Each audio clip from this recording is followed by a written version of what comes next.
CEO of 1819 News. I'm also the host of 1819 News, the podcast, and we'd love for you to join us by listening to our weekly show on all the top podcast apps, both in audio and video format. At 1819 News, the podcast, we are in pursuit of a free and flourishing Alabama. Every week, we're having important conversations with guests from across this great state, all with the goal of equipping Alabamians to be in pursuit of a free and flourishing Alabama with us. New episodes are released weekly. I hope you'll join us. An Athens man was convicted by a Limestone County jury for human trafficking, electronic solicitation of a child, and traveling to meet a child for an unlawful sex act. Sentencing for Edgar Josue Castro Juarez will be this coming January. Covenant Rescue Group worked alongside law enforcement's initiative called Millstone Project in seeking to combat child exploitation. The initiative launched in February of last year and has already led to almost 50 arrests. I'm Andrea Tice. For more news affecting Alabamians, go to 1819news.com. And while you're there, subscribe to the daily newsletter. Welcome to Eclectic Coins, Montgomery's largest coin dealer, specializing in buying and selling investment-grade gold and silver coins. And they have a large selection of rare coins and coins from around the world. Visit them at 543 Northeastern Boulevard or on the web at eclecticcoins.com. Eclectic Coins, where collectors who know go. If you've been waiting to try learning a new language with Babbel, now is the time. For just a few more days, you can unlock all of the languages on Babbel with a lifetime subscription at our largest discount of the year. Where will Babbel take you? Find out at Babbel.com. Y una cosa más. This is your last chance because our biggest sale of the year ends on December 7th. For just a few more days, you can get Babbel's lifetime access for less at Babbel.com. That's Babbel.com. Kohl's Customer Appreciation Event is here, right in time for the gift exchange. Even though everyone pretends gifting isn't a competition, it kinda is. At Kohl's, save on gifts everyone will fight over. From sweaters and flannels to air fryers, toaster ovens, and more.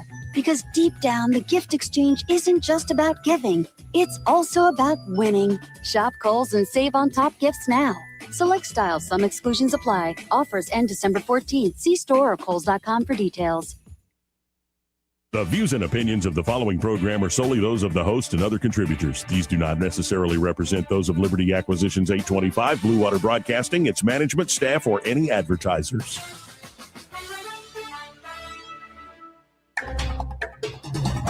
It's time for Montgomery's conversational radio show. It's News and Views on News Talk 93.1 FM. To join the conversation, call 272-9228.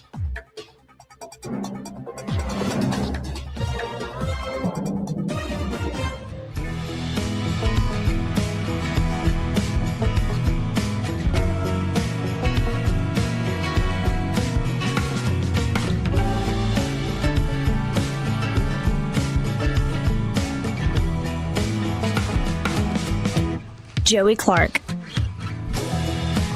Welcome into the program. I'm your host, Joey Clark. Happy Friday as we're swinging closer and closer to the Christmas season. The festivities have already begun in many spots. In the studio with me to kick off the show today, at least, we have Troy Carrico. Others were calling in. I don't know if you heard the show before. Is there like, who's this? TS called in. She's like, who's this Troy Carrico? I'm like, the guy who's on me like on the show twice a week, on with me. Well, you mean on Scott's show? Yeah. That's funny. But she was singing her praises about your op-ed that just dropped today. You know, it's funny. It's funny you mention that. And I have a new one I'd like to read too later today. I think you'll it's kind of in line with that. But Sergeant Major Battaglia, whom we've had on the show several times, former Joint Chief Staff, NCO, said, he sent me the National Defense Redux that I sent you today too, and he said, Troy, I forwarded this on to several 4-stars that I've worked with, and they said this is one of the best synopsises that we've ever done. So maybe they're pushing it in other ways. It might get some national attention. So we'll see. It's near and dear to my heart. And what they did, they call them somebody sent me I got a couple emails, Joey, and they called him the Seditious Six is how they named it. The Seditious Six. So, yeah. So let's do a quick rundown. Both NBC and CNN are saying that the January 6th bomber guy, they've caught apparently Brian Cole, who, by the way, is not a white man, Jake Tapper. It's a black dude. Fairly young black dude. I didn't think they knew how to do electronics and stuff like that. Is that what they're suggesting? I think that's what the progressives think. Good Lord. Yeah, but apparently he believed the election had been stolen from Trump. Like he was in that camp. Really? That has been thrown out there without much else context or detail. But apparently he is cooperating with authorities and working through the interview will appear in court today. Wow. Netflix, I'm definitely going to be asking Austin Branco about this about 15 minutes. Netflix wins bidding war for Warner HBO. Oh, wow. Warner Brothers HBO. That is a massive win. Enterprise. I think that's something like market value of $82 billion. And so if you're thinking of like all that content that is under that banner, going back years, great HBO shows, great Warner Brothers shows, all the way back to Looney Tunes. Yeah. Like you're going to see that's a big move by Netflix. And I believe Paramount is dropping because they didn't win the bid. Comcast was also going to this big prize. I saw that they had a couple competitors, but it looked clear that Paramount was going to drop out. So, Ukraine peace deal not likely to happen anytime soon because of Putin's recent comments. While Trump, I've got the clip here at the Kennedy Center, I guess this morning, or was it last night? He was just awarded FIFA's first ever peace prize at the World Cup draw ceremony. Wow. And he's now also, Trump's going to set to approve a plan for new Arctic drilling surge, which is the race for the Arctic has been talked about for years. Yeah. We need a few more icebreakers compared to the Ruskies, especially. We need a bunch of them. Yeah. And people forget, and we can get into the details of it as we get into the national security strategy just released. But hey, folks, occasionally go to like Google Earth, not Google Maps, just Google Earth, or if you maybe have an old-fashioned globe, especially with whiskey inside of it. Those are cool. Those are always fun. Always loved, like in Inglourious Basterds, he goes, it's in the globe. It's in the globe. But look at the globe, whether digitally or a physical one, from the top. Like everybody's so used to that map of the world. Yeah, you go down, and top down, just look top down. You go, oh my goodness, look how close everything is to everything. Yeah. And it's just a few channels and lanes. Well, I mean, it's funny because Colonel Holland, who we've had on this show, says that their bomber route would take them right out of North Dakota, right over the Arctic and down into Russia. Yep. Yeah, and it's a lot faster and a lot quicker than people would guess just looking at the world map you're taught in elementary school. Well, wait a minute. You mean the world's not flat? Yeah, I know. Well, how's that going to work? I mean, I still want to see. This is from years ago. Alex Jones go with Eddie Bravo on a expedition to find the ice wall. Oh my God, that would be fantastic content. The frogs are gay here too. Netflix can buy all the content. If they don't buy that content, they're going to get whooped. Hey, and I wanted to comment when you said, and in news, it looks like the Ukrainian deal's not going to be happening anytime soon. And in other news, everyone, the Germans just bombed Pearl Harbor. Remember that from this great movie. Tim Walz is real mad. He's so mad because people are driving by his house and calling him retarded. Well, she fits. But he wouldn't even say the word. He's like, they're saying the R word. I'm like, what's the R word? Man, what's the R word? What is the R word? JD Vance, thank God, stands up for Elon Musk. And I also saw a recent tweet from Secretary of State Marco Rubio because the EU, the European Union, hits Elon Musk X with $140 million fine for, quote unquote, not engaging in censorship. Wow. So if you don't censor, we're going to fine you. Don't pay it, Elon. Right. I don't like Victoria Nuland, but she said it really good on that phone call that got leaked by the Ruskies. F the EU. Seriously. Who cares? Appeals court rules Trump can remove Democrats from 2 federal labor boards. So it gives him also more authority on some of these appointed positions to put in his own people. Yep. On the MAHA front, a CDC panel votes to stop recommending the Hepatitis B vaccine for babies on their first day of life. And that was what they were doing, and which is a good idea. It seems a little excessive. Well, just in case they're here. So let's get it in them while they're here. Of course. I think was the logic. Of course. Of the provider at the direct level, but I think the logic of the pharmaceutical folks is like, well, they're there, and we might as well poke them. That's right. And again, I am so happy. Would you take this deal if we got rid of all income taxes and the tariffs stay on? Yeah, I'm good with that. Yeah, I think I'd take that deal. It's a win-win-win. I think it's pretty good deal. Also, you've got both senators. I haven't addressed this yet.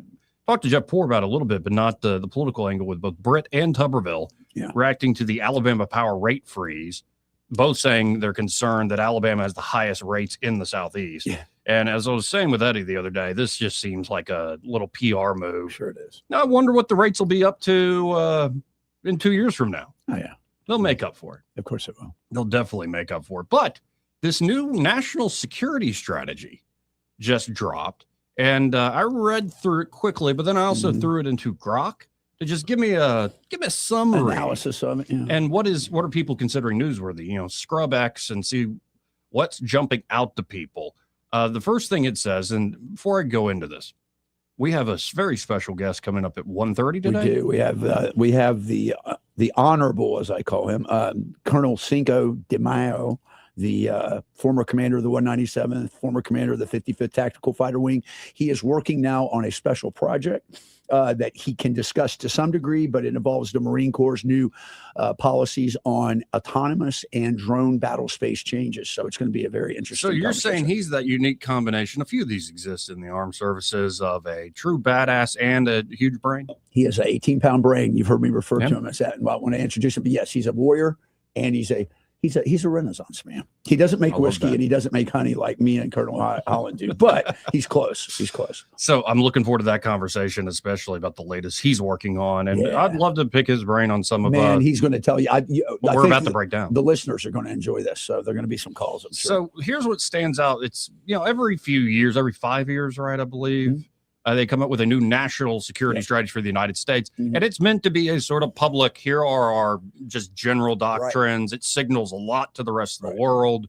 The first one, though, is Trump wins are front and center. It starts with a lot of touting of Trump's deal making, including the Abraham Accords, Operation Midnight Hammer, and ending wars like Ukraine, implied but not detailed, but that's at least the attempt. Could spark debates on whether there are actual achievements or they're exaggerating. Well, I mean, they haven't achieved the Ukraine piece yet. No. And why? Because the Russians they don't want peace. They don't feel like stopping. Before I keep going into like all the things this new national security strategy document lays out, here is Trump, I believe earlier today. This was at the World Cup drawing ceremony at the Kennedy Center. Place looks great, by the way. It does. The renovations have been fantastic. And they did a unique thing there at this ceremony. They gave out their first ever FIFA Peace Prize. That's crazy. So let's listen in. You can't get the Nobel Peace Prize, but you can get FIFA. Thank you very much. This is truly one of the great honors of my life. And beyond awards, John and I were discussing this. We saved millions and millions of lives. The Congo is an example. Over 10 million people killed, and it was heading for another 10 million very quickly. And it just, the fact that we could do that, India, Pakistan, so many different wars that we're able to end, in some cases, a little bit before they started, just right before they started. It was going to be late, but we got them done. And it's such an honor to be with Johnny. I've known Johnny for so long. He's done such an incredible job. And I have to tell you, you've set new records on ticket sales, and not to bring that up because we don't want to bring a thing like that up right now, but it's an awfully nice tribute to you and to the game of football, or as we call it, soccer, but football. And that is an amazing thing. The numbers are beyond any numbers that anybody, even beyond what Johnny thought was possible. So there's Trump. That's an interesting. I want to know what that negotiation about is. Mr. President, we're going to give you a peace prize because you've been so generous. That's very nice of you. To us. So yes, lead in front and center are a lot of actual peace deals signed and hopeful aspirational peace deals, especially in Eastern Europe. Right. And that plays into the larger strategy. Bold policy shifts is the way Grok lays this out, and it is bold. And I like it a lot. They need it to be bold. It revives the Monroe Doctrine with a quote-unquote Trump corollary to block foreign powers like China or Russia from gaining footholds in the Western Hemisphere. So, think a military presence against the cartels and migration. Right. And as we were going over yesterday, don't even think of it in terms of China, Russia. Don't think of it in terms of nation states. Think of it in terms of transnational organized crime that is all entangled up with the big banks around the world, with, say, power centers, sometimes hard power, sometimes soft power, that the United States parking that aircraft carrier and many other assets in our own hemisphere might tamp down not just on the literal cartel members, but so many folks making a lot of money on this stuff. One of the changes that, and Cinco will talk a little bit about how that's translated to what we call the tactical level, but the strategic level, the overview, the 1,000-foot view. Non-governmental actors, non-trans state actors have become the proxies of many states now. As we know, Hamas, right? We have Hezbollah, yes. We have UNITA, we have all these different groups, Sendero Luminoso, all these groups around the world, Abu Sayyaf. They become actors just like state actors. So our policy had to be updated to accommodate. But I wanted to share something interesting. Got a call from Morgan Murphy yesterday. He is up in D.C. He was at the White House up there, and he was also visiting with some other, with a couple senators. And he shared with me, Troy, I wanted to let you know, I updated my portfolio. I sent you the copy of it, advanced copy of it on Monday, but it's been updated. He goes, number one in foreign policy in the United States, in our hemisphere, Monroe Doctrine will be revived, not revised, revived. Anything that's acting inside our hemisphere, we have purview over and we can destroy it. Well, and the other day, they're like, why are you doing the aircraft carriers? Well, they got to put it somewhere, and it's big. It's a big one. And also have some great clips from Rubio saying, nobody freaks out when we have these carriers all over the world, so-called projecting power, but when we bring it right in our own backyard, everybody's all freaked out. Interesting. That's the problem. Also, this new national security strategy has a heavy emphasis on economic competition with China, calling out past U.S. mistakes in trade and pushing for a rebalancing of trade. I like that they're realizing, because a war between the U.S. and China would be a disaster. I also was listening to, you can believe him or not, Palmer Luckey, talking about how he's trying to build up more of the cheap, more cutting edge stuff like you've seen in Ukraine. Right. He said, for instance, with more of our very expensive equipment, which is effective, but they're cheaper ways, things like 1,000 times less expensive, right, that you could knock those things out. So long and short of it would be the U.S. would be an annoyance for about 2 weeks if we rely on more of our traditional means and we don't update. And so I like the documents like, all right, we're not even going there. What we're focusing on is the complete rebalancing. And then I'm sure there's all sorts of details on how to make the Taiwanese very strong, how to make sure Japan is strong, South Korea as well. But the China focus is much more on actually rebalancing in the world. Another big part of this thing, and this goes hand in hand with the EU putting this huge $140 million fine on X. It slams, this new security document slams Europe's quote-unquote civilizational erasure due to migration, low birth rates, and EU regulations, urging a quote revival of spirit and more defense spending. For instance, NATO's new target of 5% of GDP. Thank you to the Poles. And thank you, Poland. This could, and the Estonians, I think, in the Latvians. Yeah, all the Baltics probably are onto something. By the way, did you see that there's 19% more women in Latvia than men? Yeah, they're pretty good looking, apparently, too. Maybe you need to be. I just got a passport. I might go visit. Is the language tough? Or they all speak English?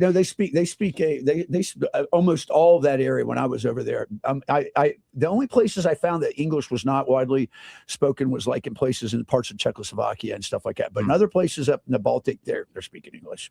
So this is interesting in that people are like, well, what about the Atlanticist project and the transatlantic allies? And it's like, well, okay, allies that do what for us? Seriously, and who arrest their citizens for speaking out against Islam and stuff like that. Well, for instance, Portugal is technically an ally, so if we're attacked, Portugal must come to our aid. That's a little imbalance. It's hard to help America if you can't even help yourself. And we want to be friendly with Europe. NATO's not going away, but it's what J.D. Vance said in the first few weeks is he's put Europe on notice. Where the guy cried at the Munich Security Conference. There's no crying at the Munich Security Conference. There were tears of joy. He was weeping. This document also talks about a Middle East pullback. It in fact celebrates reduced U.S. involvement, shifting burdens to locals while expanding peace deals, ending quote unquote forever wars, and focusing on energy and investment partnerships. You're already seeing this with so many aspects, especially the Saudis, the amount of money from the Gulf Arabs. If it holds, if the Abraham Accords hold and you start adding more and more, this very well could work out well. Agreed. Also, as part of the national security strategy, the document talks about an end to mass migration. The era of mass migration is over, saying it's not just a crime issue as well as an economic issue, but it is a true national security threat. This document also pushes economic nationalism, talking about reindustrializing, energy dominance. That goes with the new drilling permits about to be approved for the Arctic. Nuclear power as well. And fair trade. And it promotes, quote unquote, non-interventionism, which I love, but allows flexibility. Obviously, that means we can still hurt you hard. Right. But the idea of the Cold War, especially more even post-Cold War, because when you look at some of the quotes from George Kennan in the early aughts, when he's still alive, the architect of containment, he's so angry that they're ruining his life's work with this whole idea of constantly projecting power and meddling as the sole superpower. So this document essentially pulls way back from that. And then it also says DEI initiatives are harmful. I saw that. And it's also prioritizing sovereignty over international bodies, which I all like. I like all that. One of the things that you spoke here about, I don't know, a minute ago, you mentioned something about the change of geographic in migration pattern situation. That is a form of hybrid warfare that the Russians call hybrid warfare, the ability to inundate enemies' infrastructures by having large amounts of people come into their country and displace them. So yeah, it's just another non-kinetic weapon that we have to take into account. Well, and we've got something to put more meat on the bones from recent comments from Vance, but let's start with Secretary of State Rubio, because this is in particular about what they're doing to Venezuela. And I think Rubio drives home a fair point. You might be an anti-war, get rid of all the aircraft carriers. Dumb, da dum, dum, dum, dum, da dum, dum, dum. But let's listen in to the Secretary of State. Also, it's interesting. If an aircraft carrier of the United States was deployed off the coast of Japan, or was the coast in the Pacific somewhere, or was deployed in the Mediterranean, or in somewhere off the coast of Europe, everybody would be happy because it would show America's commitment to our security partnerships that we have around the world. But somehow if an aircraft carrier and our naval assets are deployed in our own hemisphere, that's problematic. I would say that if you're focused on America and America first, you start with your own hemisphere where we live. What happens here, I'm not saying things that are happening halfway around the world are not important. I'm saying what happens in our hemisphere impacts us faster and more deeply than something that's happening halfway around the world.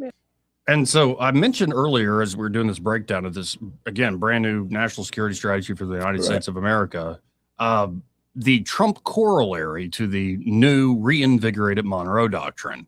And here's the basic idea.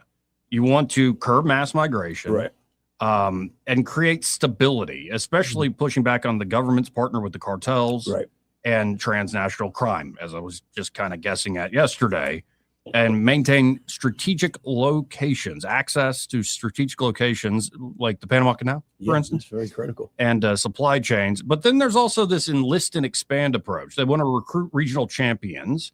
Allies like Mexico, though, I think that's a little bit of a wink, wink. Mexico's frenemy in my book. Yeah. I would say El Salvador's in that camp. Oh, they're firmly in there. They're firmly in there. Argentina is very much in that camp. Yeah. And I'm sure a few others will immediately go, yeah, we want to be your friend. We don't want to mess with you too much, but recruit regional champions to handle migration, drug flow, stability, nearshoring manufacturing, and local economic growth. And so it's kind of a carrot stick approach. You want to be a partner, or would you like some of the belt? You want daddy to get the belt out. And so readjust the U.S. military footprint globally to prioritize the hemisphere, as you just heard Rubio say, boost the Coast Guard and Navy presence for sea lane control, blocking illegal migration and reducing trafficking on the oceans, use targeted deployments, including lethal force if needed, to secure borders and defeat cartels, moving beyond quote unquote law enforcement only approaches, which everybody now is screaming war crime. And I'm like, if every president in history has been a war criminal, what are you even talking about? Obviously, there are examples of Abu Ghraib comes to mind, but there are examples where there are true crimes. But yeah, when you're talking about, say, a geopolitical game, and you're talking about transnational cartels and other non-state actors running rampant around the place at the behest of your major geopolitical foes, yeah, maybe you should blow up some of those boats. or their manufacturing hubs. Did you see that clip yesterday where Trump is saying, we know where they live. We know where you produce all this stuff. We know everything. That's right. We know all. That's one of our strategies in the intelligence community. A good friend of mine bought a T-shirt for me a couple of birthdays ago. And I was like, wow, what are you suggesting to me? It says, it's never a war crime the very first time. And I was like, oh, okay. Thanks. Well, and there's also this interesting thing that if you win, you're never really. What did Hitler say? Hitler said victors don't have to make excuses for why they did what they did. Well, and wasn't it LeMay who said Curtis LeMay said the same thing? Yeah, we would have been hung as war criminals. That's right.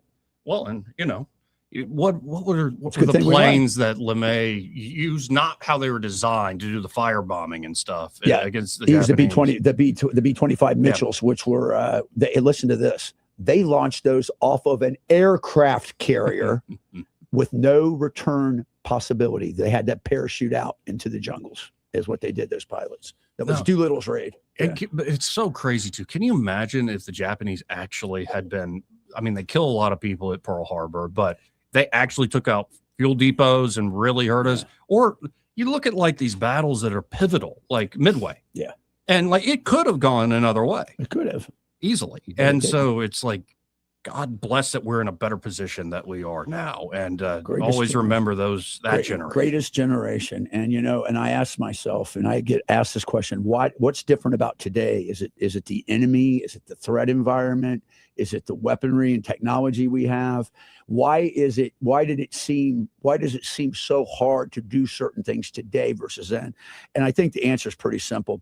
As a cultural ascendancy theorist, I believe that we were at our peak in America without diffusion of immigration into our country. And we had Black America and white America, and we were joined at the hip for better or worse. And yes, there was bad things happening, but they came and rose to the occasion with the Anglo-Saxons of this country and fought against a common enemy. Today, the dilution of things has made it so difficult to really get pure patriotism out of people like that, I believe. And I truly believe we will still be America, but at this point, not only stopping illegal immigration, but a huge limiting of legal as well. Agreed. It's one thing to say, I want to bring in an Elon Musk and reward a person like that. It's another thing to abuse the H-1B system constantly. And and I think, as much as Trump's been criticized, for instance, like if we want to be the most advanced in the world on chip manufacturing and the AI race, instead of inviting people over and having an American train the person that's going to take his job,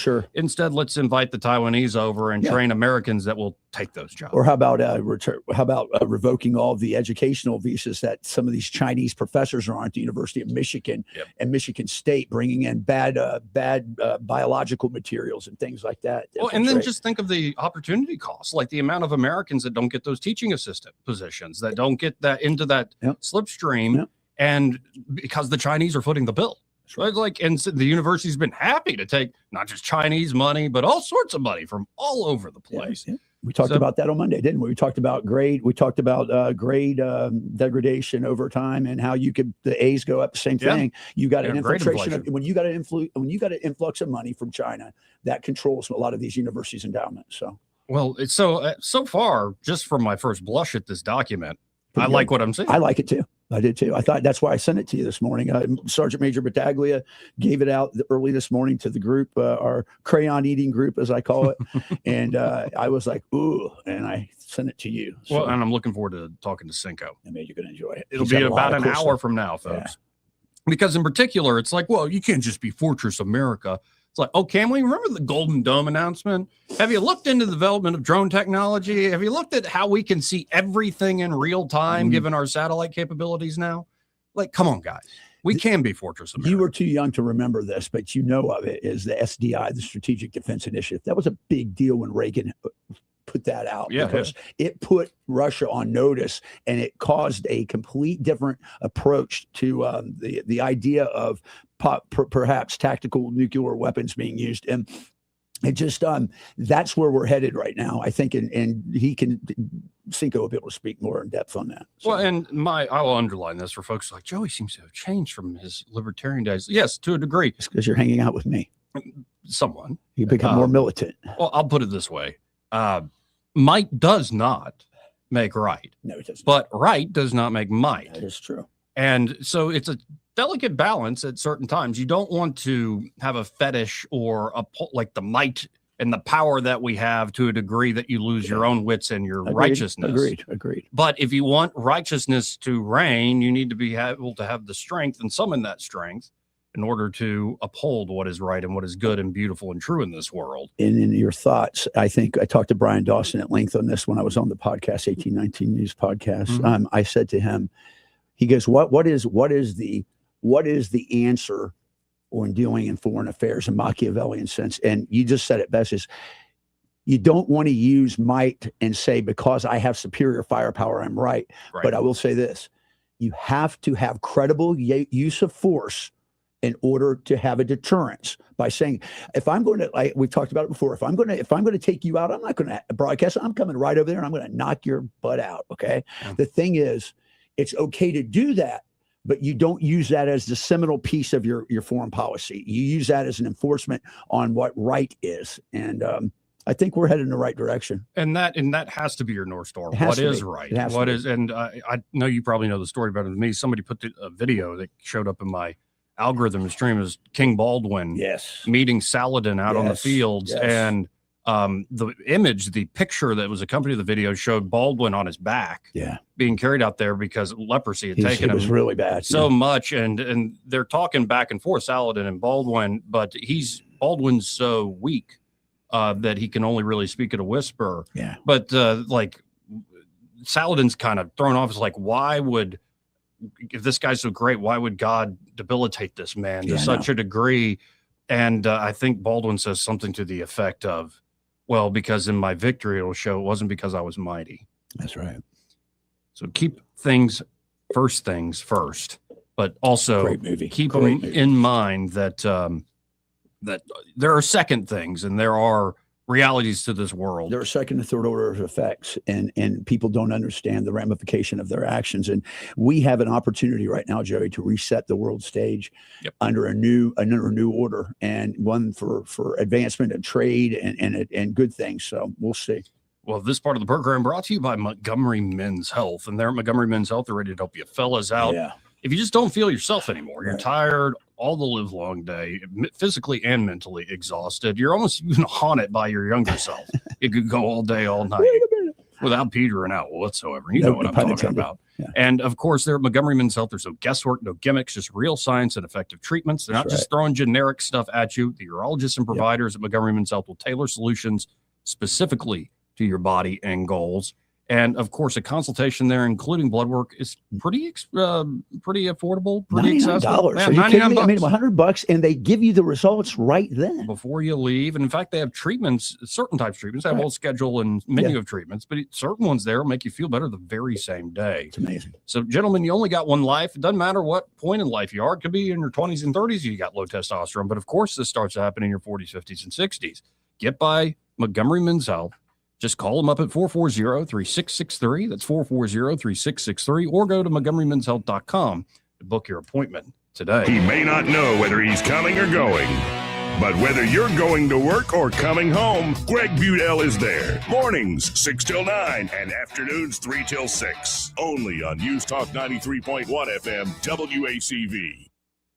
Hi there, I'm Kim Williams with Alabama Home Mortgage. And I'm Madeline Cannon. It's true, rates aren't as low as they have been for the past couple of years, but there are still many homeowners that could benefit from refinancing their current mortgage. There are a lot of things in life that are out of our control, but your mortgage rate is not one of them. If you currently have an adjustable rate mortgage, then you owe it to yourself to give us a call. Adjustable rate mortgages make sense for some people in stable markets, but in this wild, ever-changing rate environment, it only makes sense to secure a fixed interest rate. A fixed interest rate will give you the peace of mind that your rate is locked. Your rate will not be subject to change with the political and economic tides. At Alabama Home Mortgage, you can personalize your term. We offer 8-year to 30-year mortgages and everything in between. Grab your mortgage statement and give us a call. Call Alabama Home Mortgage, the #1 mortgage lender in Alabama, today at 567-4223, or visit us online at myalabamahomemortgage.com. That's Alabama Home Mortgage, because, folks, there is a difference in mortgage companies. NMLS 158636A,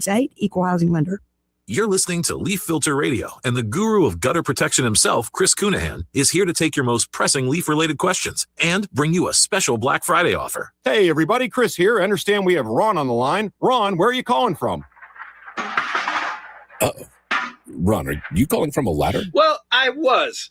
I wanted to ask Chris what I need to do to get my gutters ready to have leaf filter installed. Oh, Ron, you don't have to do anything. A Leaf Filter Trusted Pro will come out and clean out your gutters, realign and seal your gutters, and install Leaf Filter, America's #1 gutter protection system. So I didn't need to get on this ladder? Ron, Leaf Filter Trusted Pros are in your neighborhood and ready to help. Just visit leaffilter.com/radio to schedule your free gutter inspection and get up to 30% off. Thank goodness.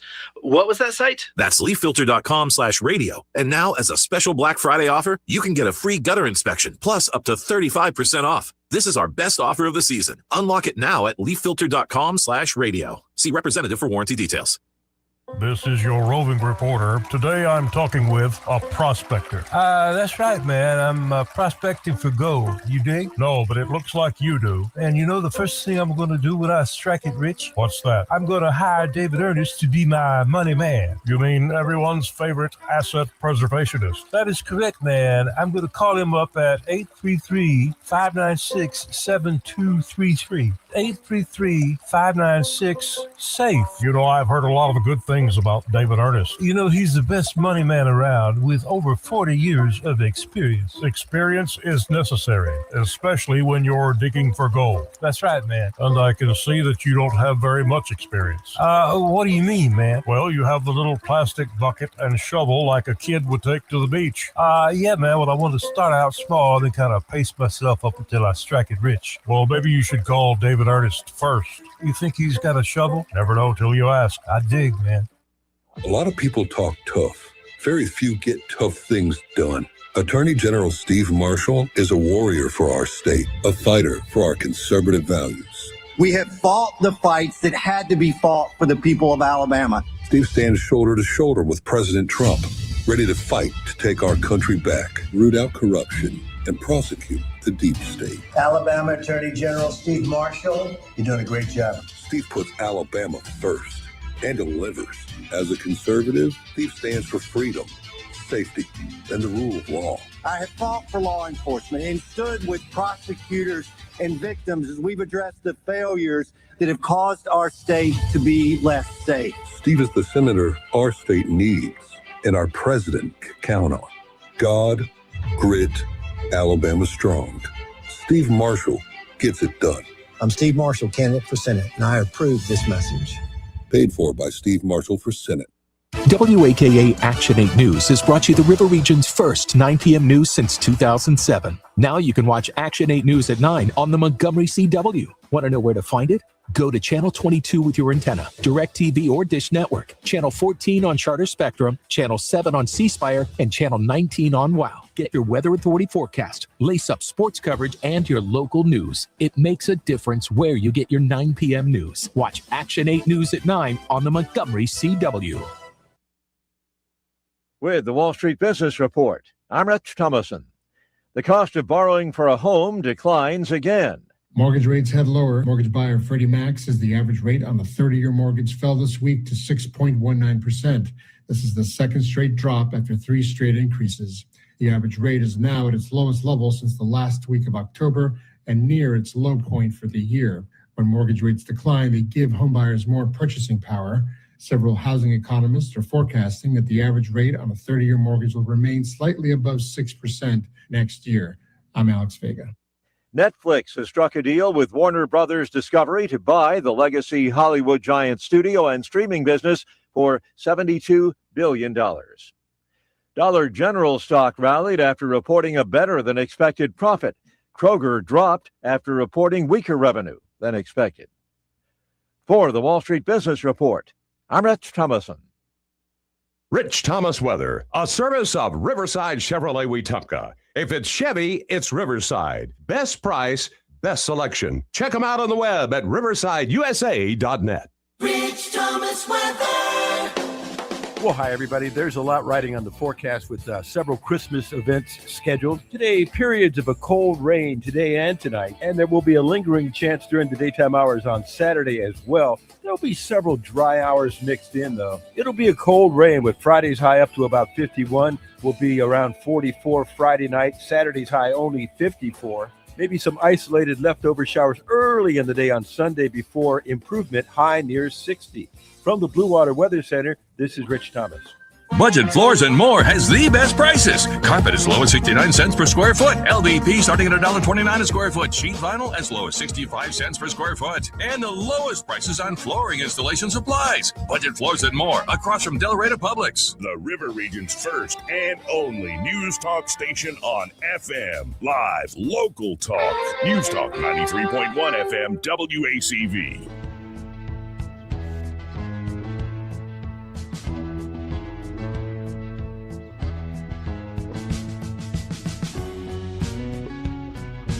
Joey Clark. Welcome back. I'm your host, Joey Clark. In the second, we'll be talking to Austin Baranko. Definitely want to bring up this big purchase of not just Warner Brothers, but also the HBO streaming assets. That's an empire-sized. Netflix operation. making a big move buying those both, and double down. Looking forward to seeing Austin's insights and listening to Austin's insights on that. Before we move on here, you have a new op-ed coming out next week. I do. And you said it's germane to what we've been discussing. It is. It's about germane to this and to the shootings that occurred in D.C. and about some of the policies that we have. But we can do that after we talk. No, we're good. We're ready to go. Okay, let me get pulled up here. Sorry, Cinco was just writing me trying to find out where to park. So let's see. Here we go. Right there it is. All right. Okay, here we go. Islam's Trojan horse is already inside the gates. Compliments of Biden and Obama. I've seen the enemy up close, coffee breath close, not sanitized through some remote monitors at screen in some cushy Pentagon operations center. I saw him in the Hindu Kush Mountains. I saw him wearing the uniform I helped put on his back.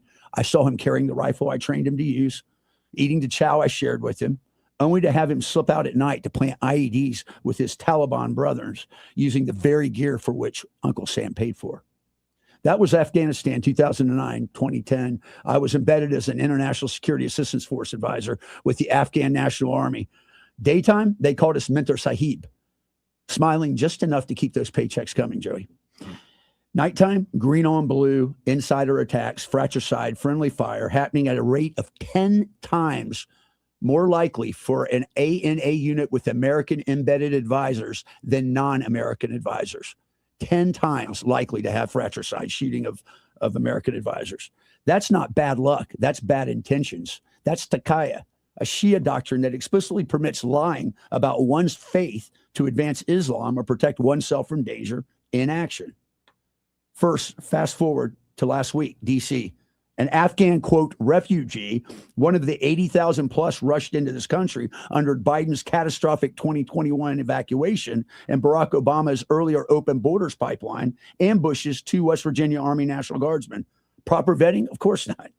The same administration that left $85 billion in weapons for the Taliban turned around to flow plane loads of unvetted military-age males straight into the heart of America.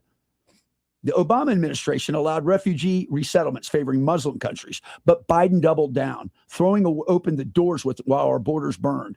Our tax dollars paid for the planes, the hotels, the EBT cards, the mosque construction grants. I'll say that again, the mosque construction grants, because they needed to worship somewhere. We paid for that invasion. They just opened the gates. Now, one of those allies has drawn American blood on American soil. The Taqiyya never ends. It just changes zip codes. This was not a lone wolf. Lone wolves don't have an entire global ideology whispering in their ear that deceiving the infidel is not just permitted, it's pious. The same doctrine tells them jihad is eternal, and peace treaties with non-Muslims are merely truces until Islam gains enough strength to then cut their throats. You must understand they are playing the long game. They are patient like cancer is patient in someone's body. I buried brothers because of these cretins, good men, fathers, husbands, and sons, gunned down by the very soldiers they were trying to help. Now, the families of those 2 West Virginia National Guardsmen are living the same nightmare my battle buddies' families lived. The knock on the door, folded flags, 21-gun salutes, the empty chair at the table, all because we imported the same enemy that we once fought overseas. The latest attack in D.C. isn't an anomaly. It's the plan unfolding exactly as designed. That's why U.S. Senator Tommy Tuberville is absolutely right to go for the jugular vein. Outlaw Sharia in America, period. Sharia is not complete and compatible with the Constitution in any way, shape, or form. It is Islam's legal and governmental system, and wherever it takes root, liberty dies. Tuberville understands what this and the D.C. cocktail circuit refuses to admit. This isn't about religious freedom. This is about a totalitarian ideology that demands supremacy and coexistence, not coexistence.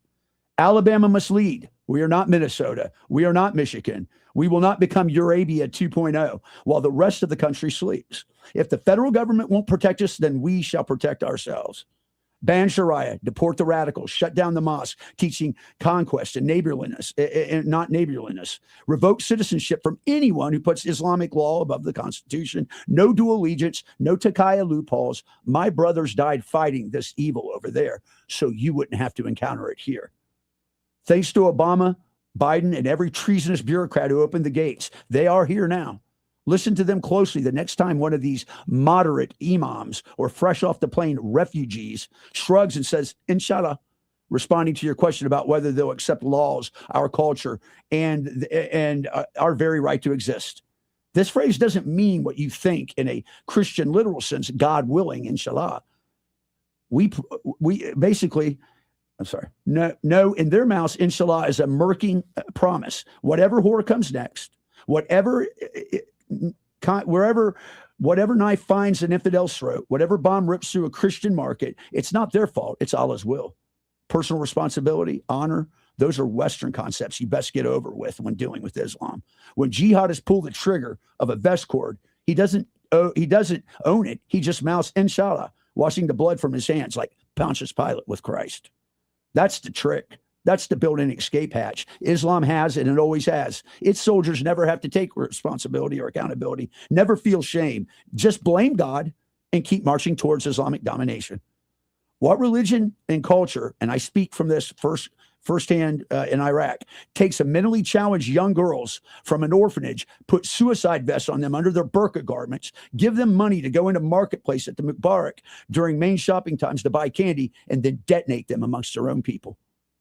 I've heard that Inshallah phrase 1,000 times all throughout the Middle East, always with the same dead eyes and half smile right before another green on blue fratricide incident or right before another brother came home in a box. So spare me your lectures about peaceful Islam and Muslims and religion and peace and surrender to God. I've seen what Inshallah really means. It means they'll smile, they'll wait, they'll breed, they'll vote, they'll multiply, and one day, when the numbers are right, they'll finish what they started. It's time to choose America, and it's our God or it's Islam and their demons. There can only be one. 272-9228. We got to hit another break here. And if you want to just look up, folks, some ex-Muslims that are on many a Christian podcast, if you want to hear not just from Troy's own experience, but there are many others who have converted to Christianity or just left Islam. You shared a great one day. Yeah, and there's some are atheist agnostic still. Some have converted full on to Christianity. There's one, or been seen a couple on Pints with Aquinas on Matt Fradd's show. Very good. And the Takia is that's the funny thing though, is like if it's a licit to lie, then how do you know what's true about that underlying belief system? Anyway, we got to hit this break. Be right back. Want to carry News Talk in your pocket? Download the News Talk 93.1 app from the App Store. Available on iPhone and Android. Never miss a moment. Download now. This is Ashley, the owner of Pest Pro Services. You spoke and we listen. We're excited to launch Wildlife and Exclusion Pro, a new division of Pest Pro Services. Got squirrels in the attic, raccoons in the crawl space. We've got you covered. Our team will safely remove the animals and seal up the entry points, protecting your home and family. Call today, 265-9990. When you want to know, call a pro. Call today, 265-9990 or visit us on the web at ppsriverregion.com. For too long, Alabama's statewide news companies have shamed us for our conservative Christian values. Alabama deserves a news company that cherishes our culture, a company that isn't bought and paid for by the powers that be. 1819 News is that company. Run by Alabamians for Alabamians, 1819 News celebrates what is good and beautiful about our state while exposing those who work against our values in secret. Just go to 1819news.com to learn more. Subscribe to our newsletter. That's 1819news.com. Live, local talk. The River Region's most trusted voice for news and opinion. News Talk 93.1 FM WACV.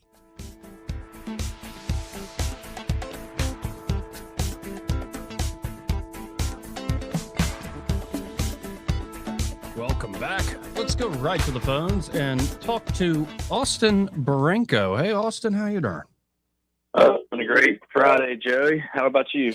Oh, life is all right. And of course, Austin you run the brokerage desk there at Invista Advisor. That's right. So one thing that caught my attention, and I had several different people bring it up to me, is this massive purchase by Netflix. It looks of all of Warner Brothers and HBO's like streaming assets. Like I think of all the shows HBO's done over the years, Warner Brothers for decades.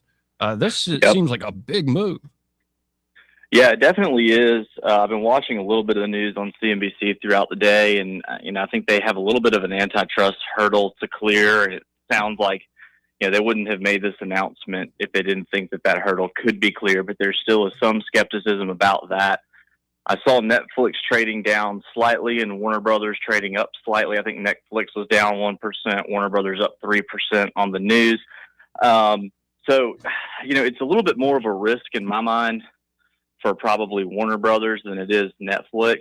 And Netflix has pretty consistent monthly cash flow from subscriptions.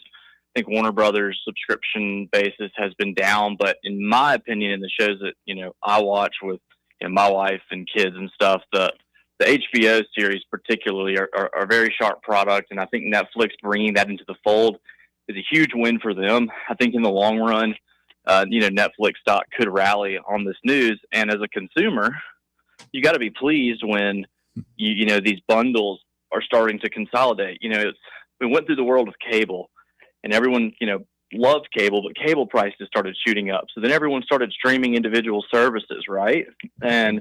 But now it's like, I got 10 streaming services. I pay for Paramount, I pay for Peacock, I pay for HBO, I pay for Disney, I pay for Netflix. And it's like, well, now by the time I bundle all these streaming services, it's the same cost as an expensive cable package. So I think we're kind of seeing a return back to consolidated content. So for the consumer, that is a good thing.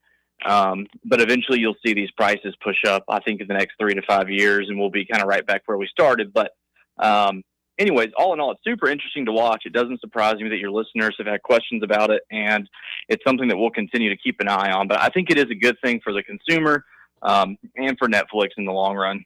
Well, and you mentioned the antitrust thing. I'm already seeing Matt Gaetz saying, who almost was Attorney General, saying they should bring an antitrust suit, the Trump administration. And it reminds me of that old joke you've probably heard where there are 3 prisoners in the United States. They're all in jail for economic crimes of violating, say, monopoly and antitrust laws. First guy said he charged higher prices than anyone else, and the government then accused him of price gouging and profiteering. Second guy charged lower prices than anyone else, and they accused him of predatory and cutthroat pricing. And the third guy said that he charged the same prices as everyone else, and they accused him of collusion and price fixing. So it'll be, anytime I look at these things, I know they have teeth, and it's a big deal. But I don't know. The antitrust thing, they seem confident, as you said. Yeah, I don't think they would have made the announcement publicly if they weren't confident. And in my mind, antitrust just really boils down to hiring really good attorneys that study that stuff and can work through the court system properly. And so, you've got to think when you've got a bankroll like a Netflix and a Warner Brothers, you're only going to employ the highest caliber attorneys to kind of push this through. I don't think the current administration has a problem with consolidating 2 large companies like this. I think the previous administration would have had more of an issue with it. So the fact that they're trying to get the merger done on this term, I think bodes well for Netflix and Warner Brothers. And that is, That's my take on it. So we'll see how it plays out, but it is super interesting. And I don't know if you remember, we mentioned this several months ago that it could potentially be happening. So it's nice to see that some of the research that we have is actually coming into play, several months later. Well, it's this sort of insight and expertise you're going to find there at Invista Advisors, folks. Tell folks about Invista Advisors, what you can do for people out there listening. Yeah, so like you said, I run the brokerage desk. I do all the trading for the firm. We have 6 investment committee members, and we run 5 different portfolios of liquid asset investments, typically long ETF and mutual fund products, but every now and then dip into individual equities and closed-end funds and some alternative products like commodities and precious metals. So that's primarily what we do. But before we do any of that, we're going to build a plan for you, a financial plan aimed toward retirement or putting your kids through college or insuring any risks that you may have. So if you've never done that, come see us. We'll put a plan together for you. And then, we'll manage whatever assets you have to help you achieve that plan. Folks, that number is 387-0094 to start that conversation. Again, that's 387-0094. Be sure to tell them when you call them up that you heard Austin Baranko on the radio with that Joey Clark fella. Awesome, Joe. Y'all have a great weekend. You too, Austin. Again, that's Austin Baranko with Invista Advisors. The opinions voiced in this material are for general information only and are not intended to provide specific advice or recommendations for any individual. All performance referenced is historical and is no guarantee of future results. All indices are unmanaged and may not be invested into directly. The opinions expressed in this material do not necessarily reflect the views of LPL Financial. Securities offered through LPL Financial, member FINRA SIPC. Investment advice is offered through Invista Advisors, registered investment advisor, and separate entity from LPL Financial. We'll be right back. Broadcasting from the Riverside Chevrolet Master Control Center, this is WACV Cusada, News Talk 93.1 FM. When it's Chevy, it's Riverside. With SRN News, I'm Bob Agnew in Washington. Netflix and Warner Brothers have struck a landmark deal to share popular titles across both platforms. Analysts say the move could reshape the streaming competition and boost subscriber growth heading into next year. A federal advisory panel has delayed its vote on recommending RSV shots for newborn babies. Members cite concerns over safety data. They want more time to review clinical trial results before issuing their guidance. Federal agents still investigating that man linked to a pipe bomb, or a set of pipe bombs, I should say, found near the Democrat and Republican headquarters on January 6th of 2021. Investigators say new DNA evidence and surveillance footage led to the breakthrough after years of searching. Texas Republicans score a major court victory, allowing their new congressional map to stand. The ruling rejects claims of racial gerrymandering and clears a way for the map to be used next year. This is SRN News. Just how good is Pure Talk's current deal for unlimited wireless? Well, you might say it's the deal of your lifetime. Because right now, for just $29.95 a month, Pure Talk is offering unlimited talk, text, and data for life. Not your phone's life, your life. This is Pure Talk's top tier plan. It comes with a crazy fast 5G network along with a 30 gig hotspot. And at just $29.95 a month, there has never been a better opportunity to lock in a ridiculously low rate for as long as you live and save thousands and thousands of dollars along the way. This plan is normally $65 a month, but if you switch today, you will save over 50% every single month for the rest of your life. See what I mean?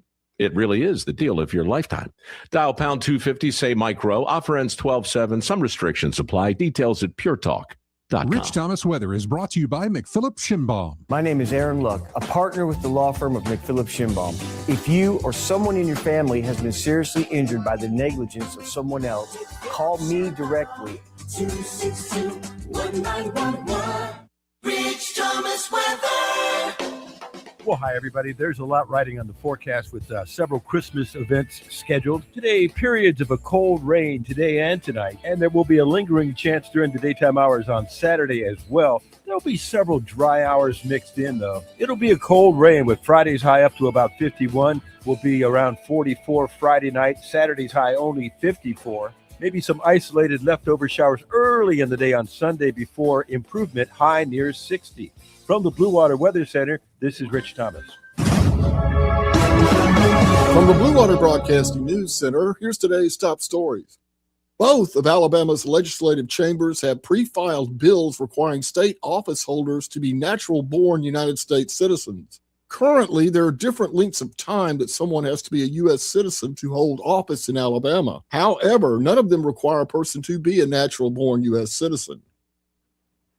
The Montgomery Zoo's 34th annual Christmas Lights Festival is now underway. The nightly festival transforms the zoo into a winter wonderland with thousands of lights, decorations, and seasonal entertainment. The Christmas Lights Festival at Montgomery Zoo runs through December 27th. The Montgomery Warming Center is issuing an urgent call for volunteers. The Warming Center is located at the Crump Center on Congressman Dickinson Drive. Volunteers will check in guests, distribute supplies, and monitor the space to ensure safety. For information on volunteering at the Warming Center, go to the City of Montgomery webpage. From the Blue Water Broadcasting News Center, I'm Sky Mosley. This hour of news and views is brought to you by our good friends at Alabama Home Mortgage. Alabama Home Mortgage, 567-4223. Visit them on the web at myalabamahomemortgage.com. NMLS number 1586368. An equal housing lender. Hey there, I'm Kim Williams with Alabama Home Mortgage. Our partnership with Blue Water Broadcasting has reached thousands of listeners in the River region. People listen, people call. Now there's mortgage savings for us all. Blue Water Broadcasting is the #1 most listened to radio group in the River region.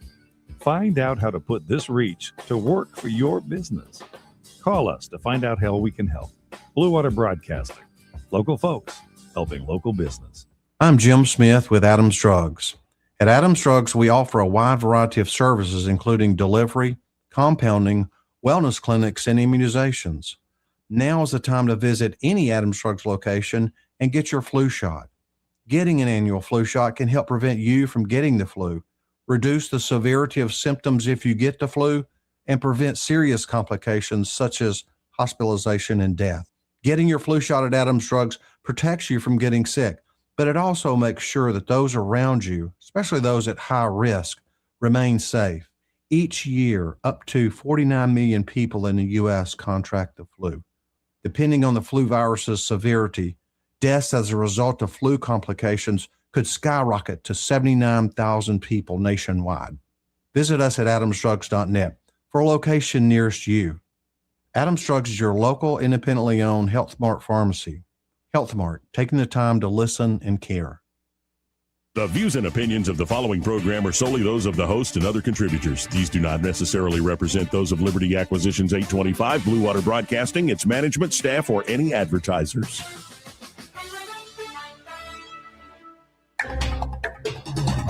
It's time for Montgomery's conversational radio show. It's news and views on News Talk 93.1 FM. To join the conversation, call 272-9228.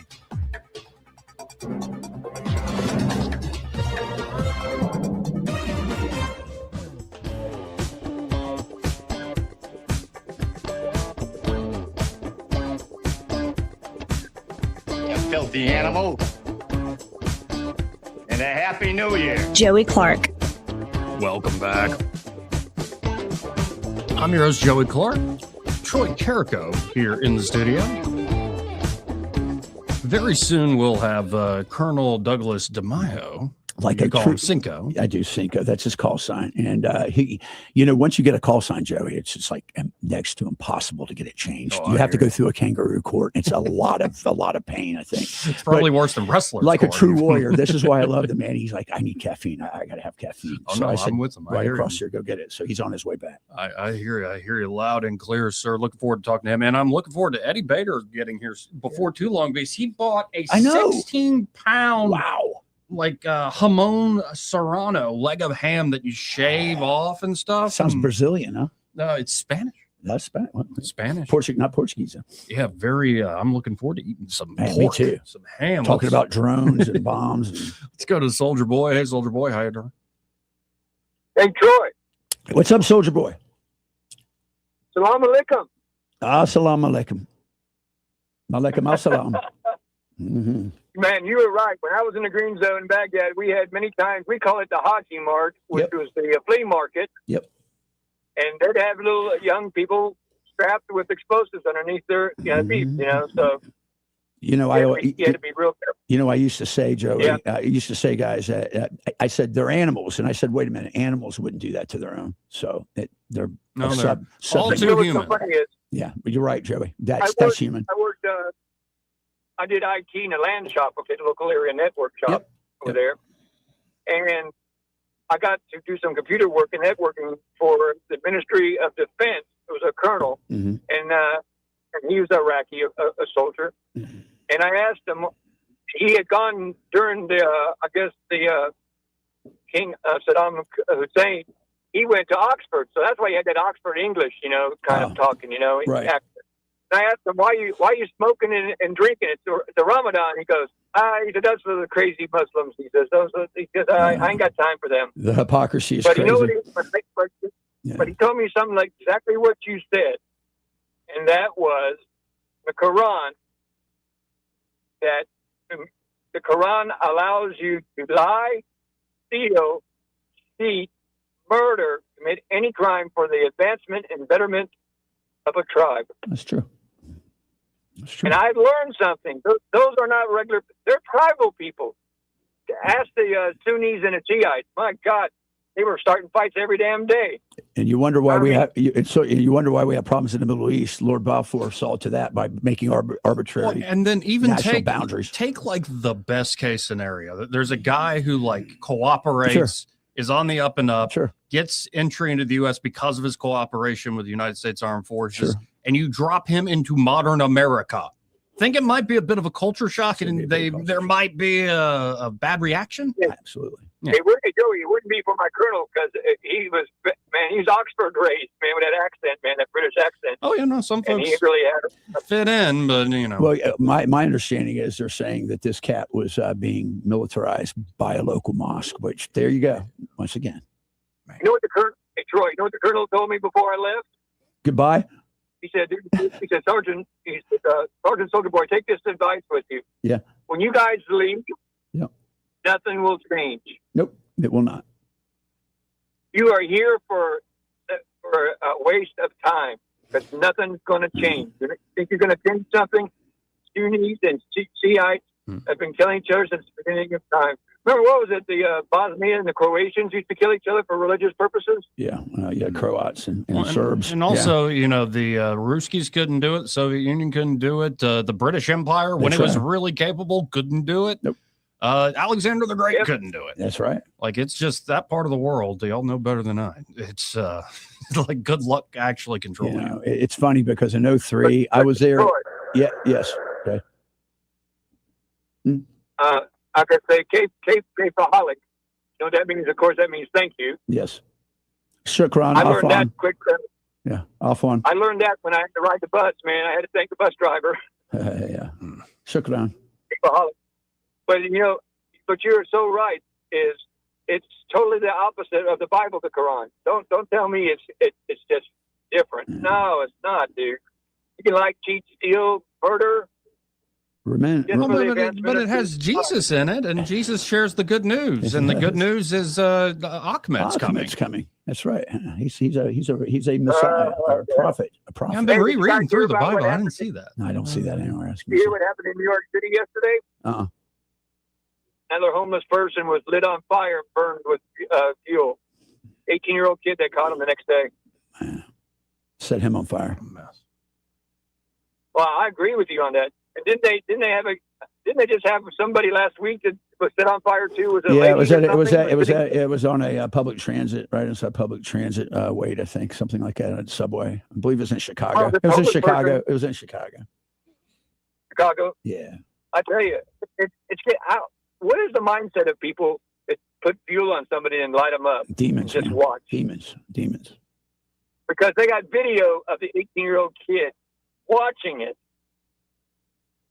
So he must be getting some kind of enjoyment out of it. I mean, there's some, man, I tell you, evil's coming out big time and it's showing its colors. Yeah, it is. Well, y'all have a great day. Thanks, Thank you for Soldier taking Boy. my call. Thanks, brother. Appreciate it, Soldier Boy. 272-9228 if you want to get in on the conversation. It's 334-272-9228. I don't know if you've caught this clip. I thought this was, especially with all the crazy crap going on with Turning Point and Candace Owens and all this stuff. I was yelling about getting the same damn room at this point. And where initially was an intrigue of like, does Macron's wife have a penis or anything? That's right. Yeah. And it's gotten to even, what was Charlie's opinion on Israel changing? Fine. I found all that intriguing. That's neat, yeah. Now it's essentially you're suggesting certain folks it was an inside job I'm clarifying because I think it. I don't know it for a fact, but I think it. So I'm hedging and all this stuff. So get in the same room. They invited her for next week when they have all sorts of people respond in detail. Good. And she's like, well, I wish y'all had gotten in touch with me before. And so the larger point beyond Candace Owens is everybody is, I think, having an interesting moment of like, can you go back to so-called prestigious sources? Take that with a grain of salt. But I would also say, hey, all the alternatives to the mainstream, don't just put a minus sign in front of the mainstream. Go, that's what truth is. That is not, no, that's a great way for you. And at what point now is anything mainstream? The mainstream are the people with millions and millions of eyeballs and ears on them, millions and millions of brains. Right. So this guy, I found this clip. And I thought, well, actually, this is what I've been preaching for a while here. Okay. This is how you actually fight psyops, not with tinfoil, but with a certain. There's like a 90% chance that was a actual CIA operative. And this is documented, released documents. Guys like Walter Cronkite, like one of the most famous news anchors of all time, working for the CIA to engineer reality. And they're in the business of engineering reality. And you just have to understand that so much of our reality is engineered. It doesn't mean you walk around like a schizophrenic thinking that everything's out to get you, everybody's targeting you. It just means like you see something happen on the news, you see something happen in your life, and you just have one word. Just memorize this one word when you anybody listening, when you hear that stuff or see that stuff. Maybe. They say, oh, this happened today because of this one thing. Maybe. Just maybe. You don't have to say there's some global cabal and like I need to drill down to the end and go break into the Bohemian Grove and like figure out all the shit that's going on. You don't need to do all that. Just maybe.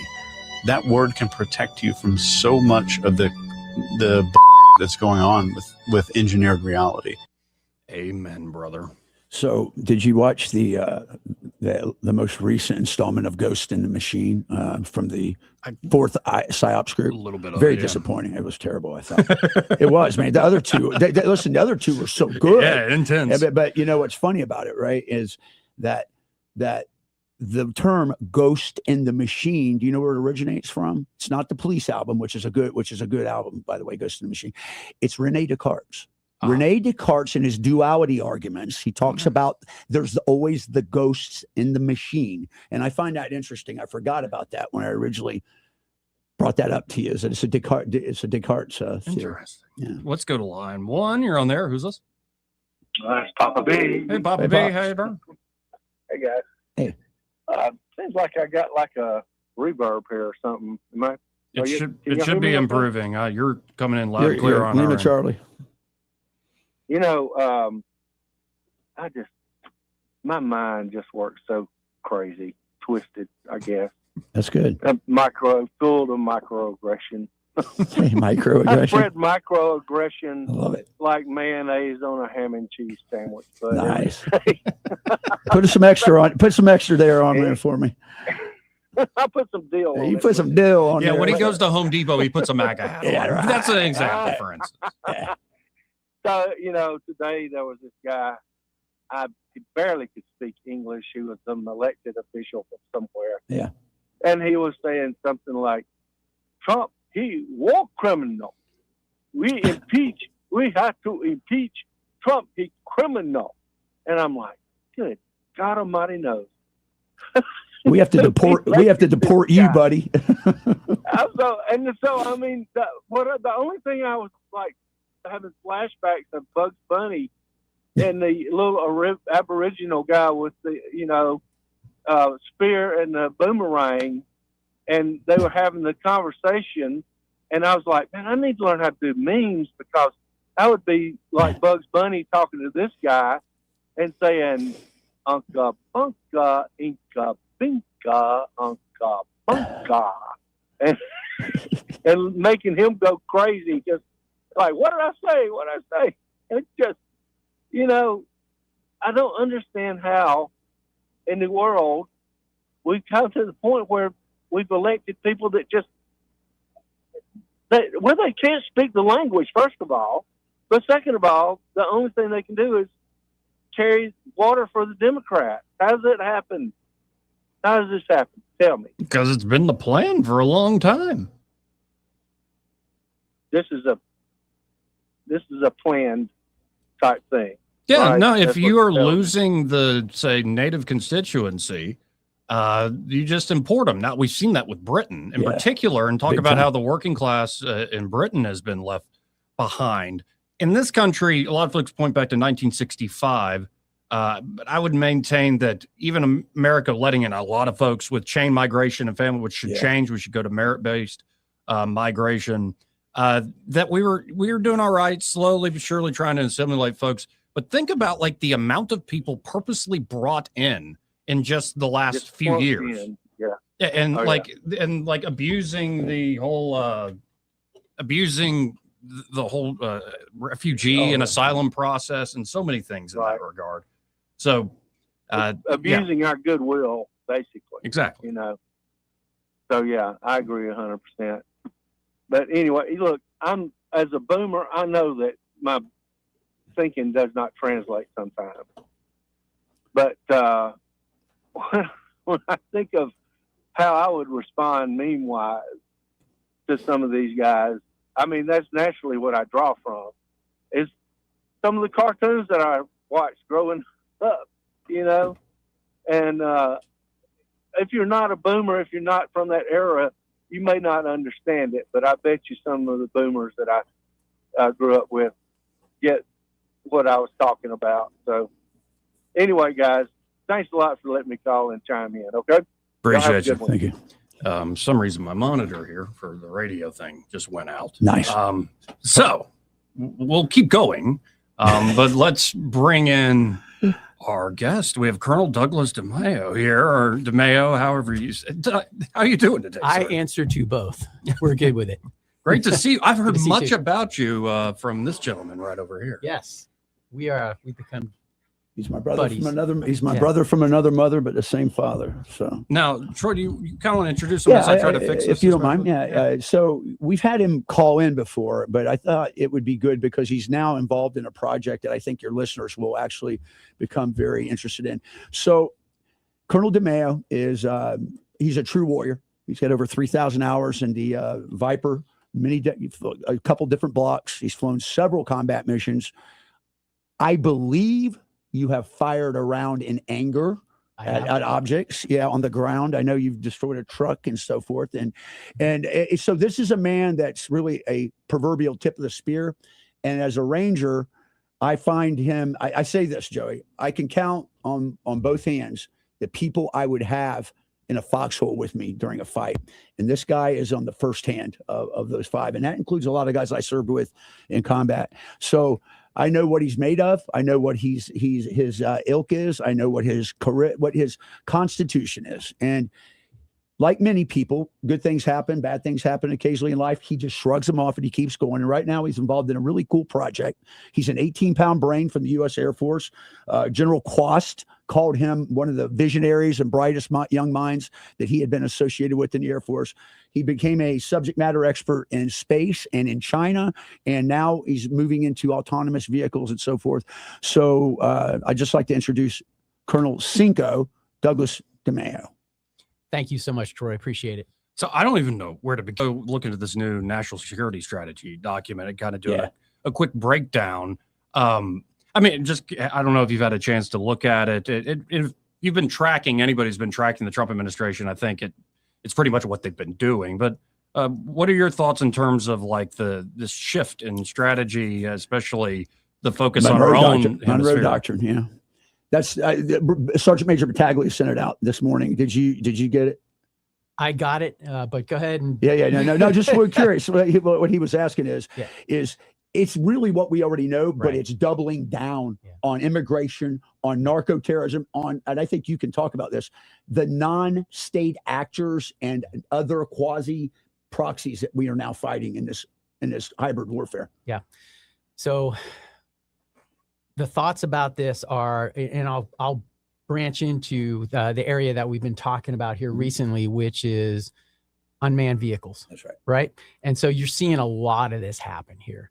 Obviously in Ukraine right now, just this year, there are 9 million unmanned aerial vehicles flying in the airspace. Wow, it's crazy. And for the first time, I mean, it's been like, this is like, World War II, force on force. You've had air war with drones themselves. Drone on drone. Yeah. Yep. And so what's happening here is people are going to school all over the world, over in Ukraine, with kind of the thought of, hey, we're going to go learn and take technology, and guess where they're bringing it? Southern border. That's right. Our Narco border. terrorism. Yep. Other places that you wouldn't want them to be, perhaps in public places. So we have to be extremely careful. And there is a measured program right now, high-speed program in the nation to develop counter unmanned aerial systems. Fitting that into our air structure and our water structure is extremely difficult, but just one of these things can create havoc. So give you an example. 1st of June this year, the Ukraine drone forces execute Operation Spiderweb. Yeah, this was deep that's inside incredible. Russia. There were 4 to 5 airfields, 4 that I know of. Yep. And they had trucks outside waiting for a year and a half. They planned this thing. They parked the trucks outside these facilities, and when they were ready, they launched them out. They burned the trucks. When they left, there were 117 of these things. They went to the airfield. Within about 20 minutes, 1/3 of the Russian strategic bomber force was gone. A lot of Tu-95s were destroyed right. on the ground. That's They're, right. they're, yeah. So, we were listening on the way down to SAVIC, the Southern Alabama Veterans Council that day, and we were on Sean Sullivan's show together a couple of weeks ago. And we were listening to the Chief Technology Officer of the U.S. Army, and it was on an incredible podcast. And I know Ryan Evans very well. It's called War on the Rocks. It's incredible. It's an incredible policy, defense policy, and foreign policy podcast. I urge your listeners to check it out. War on the Rocks.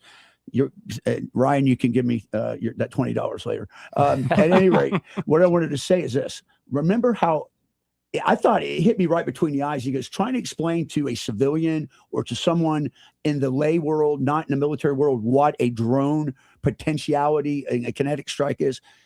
IEDs. Everybody knows what an IED is. It's an improved.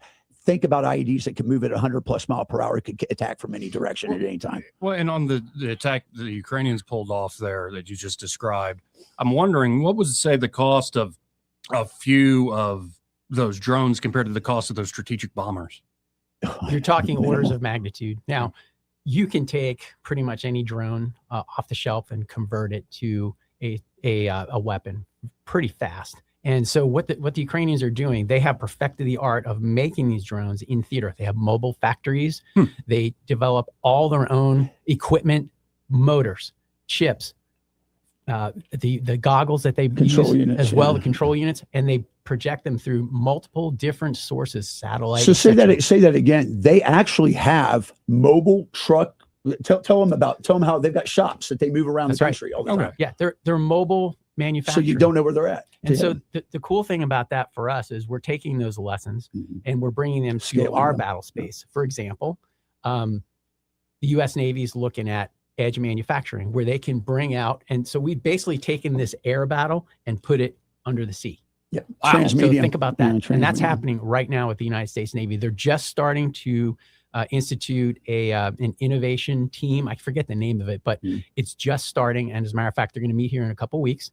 And they're just starting this kind of thing where they're developing this unmanned network under the ocean. And think about the potential of that, right? So so it goes across commercial, academic, and military. So now you can park these vehicles out there for almost indefinitely. Yep. They can come up to the surface. They could charge up again. They could refuel, whatever they need to do, pass coordinates and information, through to space. So basically you've got from orbit and even from the moon all the way down to the bottom of the ocean that is covered with this kind of information. And think about the legacy systems that are out there. Aircraft carriers, we got 11 of them. And you've got, what I heard recently is that the Chinese are building a drone carrier. Yeah, I saw that. And tens of thousands underwater of drones. That's carriers, right. Yeah. And we were talking about in the first hour with this new national security strategy out there. Again, it seemed like just watching from the first few weeks of the Trump administration that the Monroe Doctrine's back on. They're also adding what they call the Trump corollary. Yep. And I've heard a long time, for years, from different corners, like, for instance, the name John Bolton comes to mind, that you can't do Fortress America. Like, I mean, number one, those oceans, especially the Pacific Ocean, it's huge. You can't, but it sounds like with these new capabilities and then, Trump's Golden Dome announcement, these sorts of things, we can very much not just control our hemisphere, but project power still outside that hemisphere. Absolutely. We're even talking about Blue Dome. Blue Dome. Under the ocean. Yep. And think about, Monroe Doctrine really relied upon sea power. Absolutely. Right? If you can cover 70% of the world is covered by the ocean. Yep. And littorals, right, within 200 miles is what, half at least? Groundwater stuff. Half the population of the earth, and it's becoming greater and greater. So if you can control the ocean and you can map it, for example, if the Marines, for example, are on maneuvers, they do not have the ability right now to see all the way down to the ocean floor. But if they can, now we can park these anywhere in the world. You could sit at a command center, have your team and go, I want to go to any one of these different oceans that have these unmanned systems in, and I can get there very fast, execute quickly, and you can keep ahead of that observe, orient, decide, and act loop from John Boyd, which the Marines love John Boyd, and they didn't like, the Air Force didn't really like John And Boyd. I like John Boyd. He's a visionary. It's funny you mentioned about sea power and the seminal piece by Admiral Mahan on sea power. He discusses, it's amazing, 250 years ago, he's already taught, or 200 years ago, he's talking about what he calls, he called it strategic lane control, meaning it's not just linear lanes, it's up and down. Battle space has changed dimensionally now. And I think one of the things, and I want to get your opinion on this, is, everybody goes, well, what do we have to counter? And I would say this, that the best laboratory for technology and combat is in an active combat zone. That's right. I know that we have units and we have equipment, we have tests going on right now there. Speak a little bit about what you think each of the, and I know that, how can I say this? We know the Navy's needs are different than the Air Force's needs, and the Army's needs and the Marines' needs are a little different than those. But what is a couple of the common denominators, and is scalability, cost effectiveness? What are the things that we're looking for as we're going down developing this? I say persistence, mass, and reach. Okay. So this is what these vehicles will do for us. Because if you put humans on board, you have to create a lot more logistics to do that, right? Where if I can put these autonomous systems out there and they go from orbit all the way down, it is possible that you could create one machine that can go from orbit all the way down to the bottom of the ocean. Wow. Now think about that. Now, if physics wise, that would be extremely difficult to do, but you can at least go from the air down into the water. Right. You could at least go from space to the air. So we're covering multiple domains. So it's those things, persistence, speed, and reach. Because if each service has that, now I get my eyes and ears, stealing from the Marines, eyes and ears of the Joint Force. Right. If I can make myself ubiquitous, like is happening in Ukraine, that's the word I heard, ubiquitous aerial threat. So if this happens, now we're getting into a little bit of what does it mean to have a war? What does war mean? Is it constantly going on? Are we continuously happening? And it can happen here in a microsecond, right? Steal from Terminator. Sure. Skynet could be a real thing. We talk about that all the time. And I think one thing that's interesting is if you understanding your peer adversaries, and this, hybrid warfare is what the Russians call it. Yep. Hybrid warfare we've called it asymmetric warfare for a long time. We have the asymmetric warfare group at Fort Meade that I've worked with, and they were sharp individuals doing ORSA, operational research, statistical analysis, joint IED defeat missions and stuff of that nature. So do you see, and I know you're working on a contract right now that you can and maybe can't talk about, but do you see cross-pollination going on now? That's Absolutely. Good. I was worried about that. Yeah. Absolutely.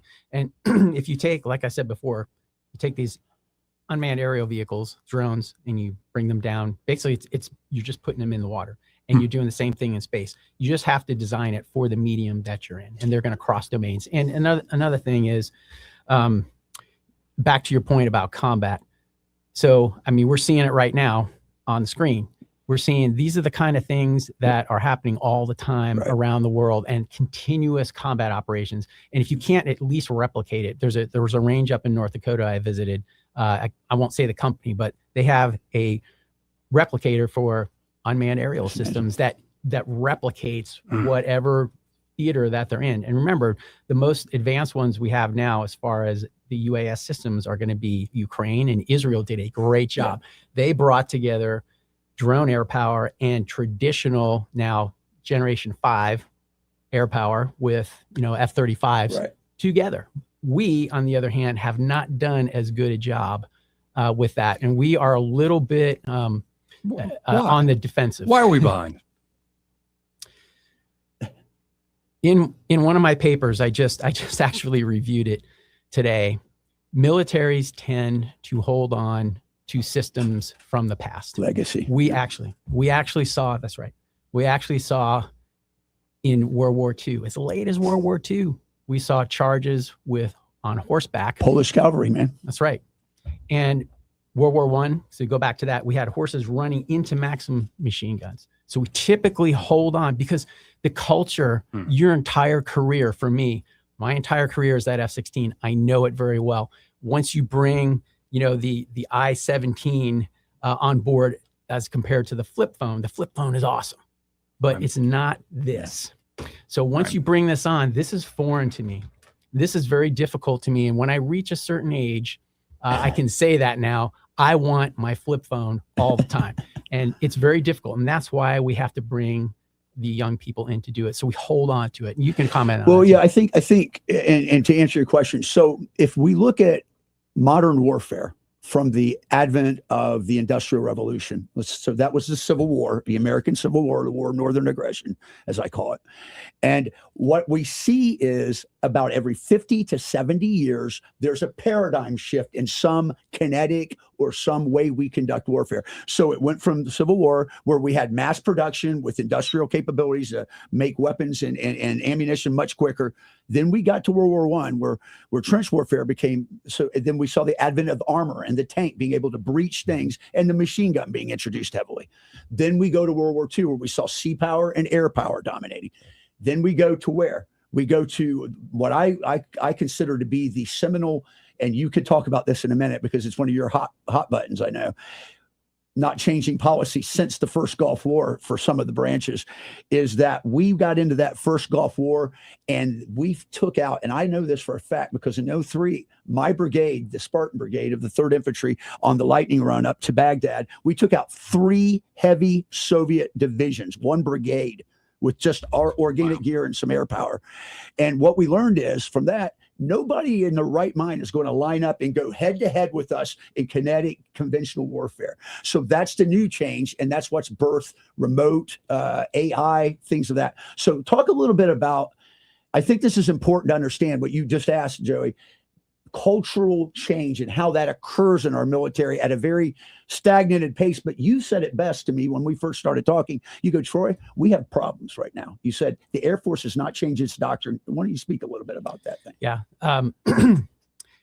This happens across all of the services. So let me back up on the point here. I think for the first time, we could say that the culture is actually being changed by the technology. And I can say AI is doing that. Yeah. So it may not matter that I'm the old guy, right? If I have access to information and I can process it quickly and it fits my paradigm of how I do things, I can access that information and it goes very quickly. So, I'm sure we'll get into this, like, what's the line? How do we know that we're still in charge of a war? Can the war be executed by an autonomous system making a decision? So going back to your question here, so culture. I've heard culture eats pretty much everything else for breakfast. And if you can't change the culture, then you're not going to go anywhere. Okay, so here's some things to think about with that. Culture drives, and I can speak to the Air Force. We have had fixed bases for a very, very long time. Okay, 100 years, and they've been protected because they've been either been overseas or they've been behind some kind of barrier, either missiles or distance. So now we continue all to this time, even in the face of burning Russian airfields. Hypersonic weapons right. and things like that can reach out and touch you That's in right. minutes. Yeah, I have seen recently Air Force bases, and I look, there's 20 national assets lined up from tip to tip or from side to side. And I go, that is exactly what, actually, that's worse than what I saw, on the news for this strike. Now so go ahead. No, we got to hit a break here, and I want to continue this. But we do have to hit a break. And before I forget, this part of the program brought to you by River Reaching Contracting. Yep. And they're the folks that can help you out with that roof of yours. I'll tell you, the weather's going to start to get bad here. A lot of rain. You'll And find a lot out. of folks are like, I haven't had an inspection in years, and I'm not noticing any problems. Or I can just climb up on my roof myself. Sure. Okay, number one, you get up there. What are you even looking for? Right. Like, unless there's an obvious hole. Instead, get the professionals there at River Region Contracting. They will come out. Their inspections are always free, so you might as well do it on a regular basis, like annually. Yeah, I'd sounds say. good. And they'll write up an estimate for free, and it's going to be detailed to sit down and explain the exact problem, how they're going to go about fixing it, and their insurance specialists, so they can walk you through that claims process, make it a swift and easy experience. Y'all check them out today. Call up Todd Clark and his team at 356-8635. That's 356-8635. And tell those fine folks there at River Region Contracting that Joey, that fella on the radio, sent you.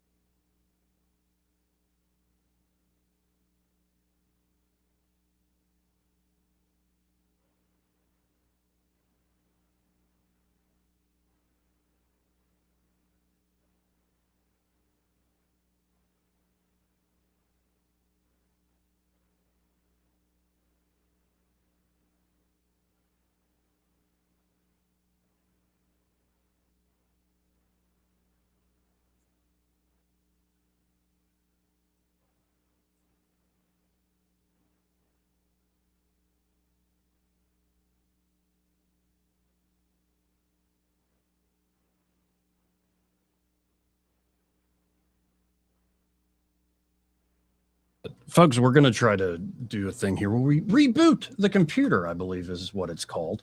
Like actually go about resetting this thing. Hold on. Air Force brings us technology. We need to get our Cisco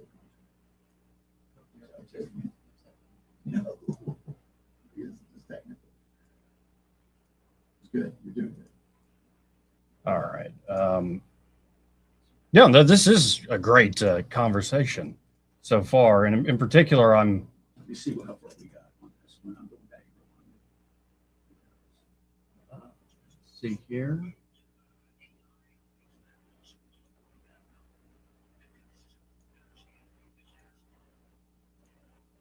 We didn't know. We did get up to that point. It's when you made the switch. All right. So we're.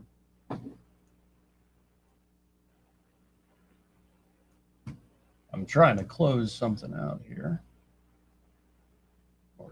Yeah, here, let me send you this. One second, folks.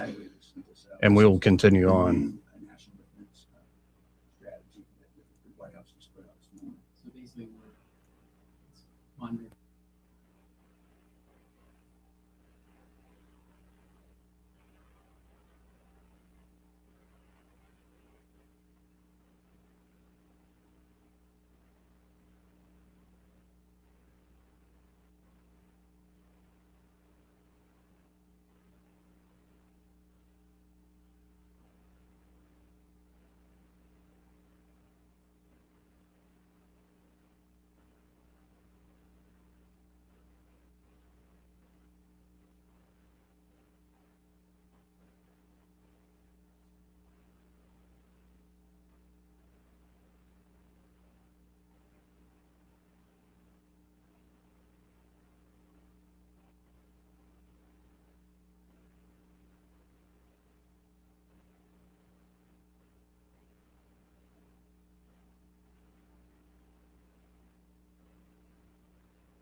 Feeling of coming home to a clean house? Let Southern Bell's cleaning service get your home in order. Families in the River region trust Southern Bell's because they know Callan and Jesse will show up on time and believe in cleaning the old-fashioned way. They bring all their own supplies and specialize in full-service, residential, commercial, vacant properties, and construction cleanup. Estimates are always free. Call Southern Bells today at 546-0715 or follow them on Facebook at Southern Bells Cleaning River Region.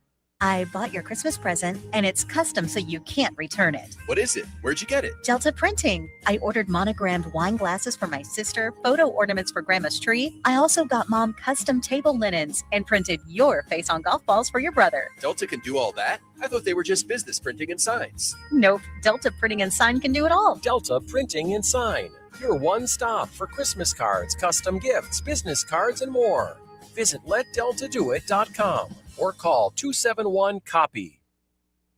In every holiday movie, the house looks perfect. But in real life, you're wrapping presents on the floor, covered in tape, eating cookie crumbs off the carpet, and praying no one notices that mystery stain. Make your home look like the Hallmark version of life with Prattville Carpet's holiday sale. Tile luxury vinyl plank and carpet starting at just $1.39 a square foot. You can't even put a roof on a gingerbread house for that. Hi, I'm Ray Bowles from Prattville Carpet. Call us today for your free measurement. Prattville Carpet, we're more than just carpet. Holiday magic starts from the floor up. Shop PrattvilleCarpet.com.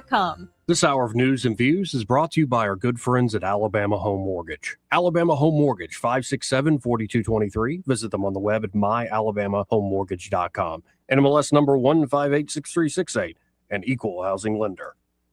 The River Region's News Talk Station. News Talk 93.1, WACV. News Talk 93.1.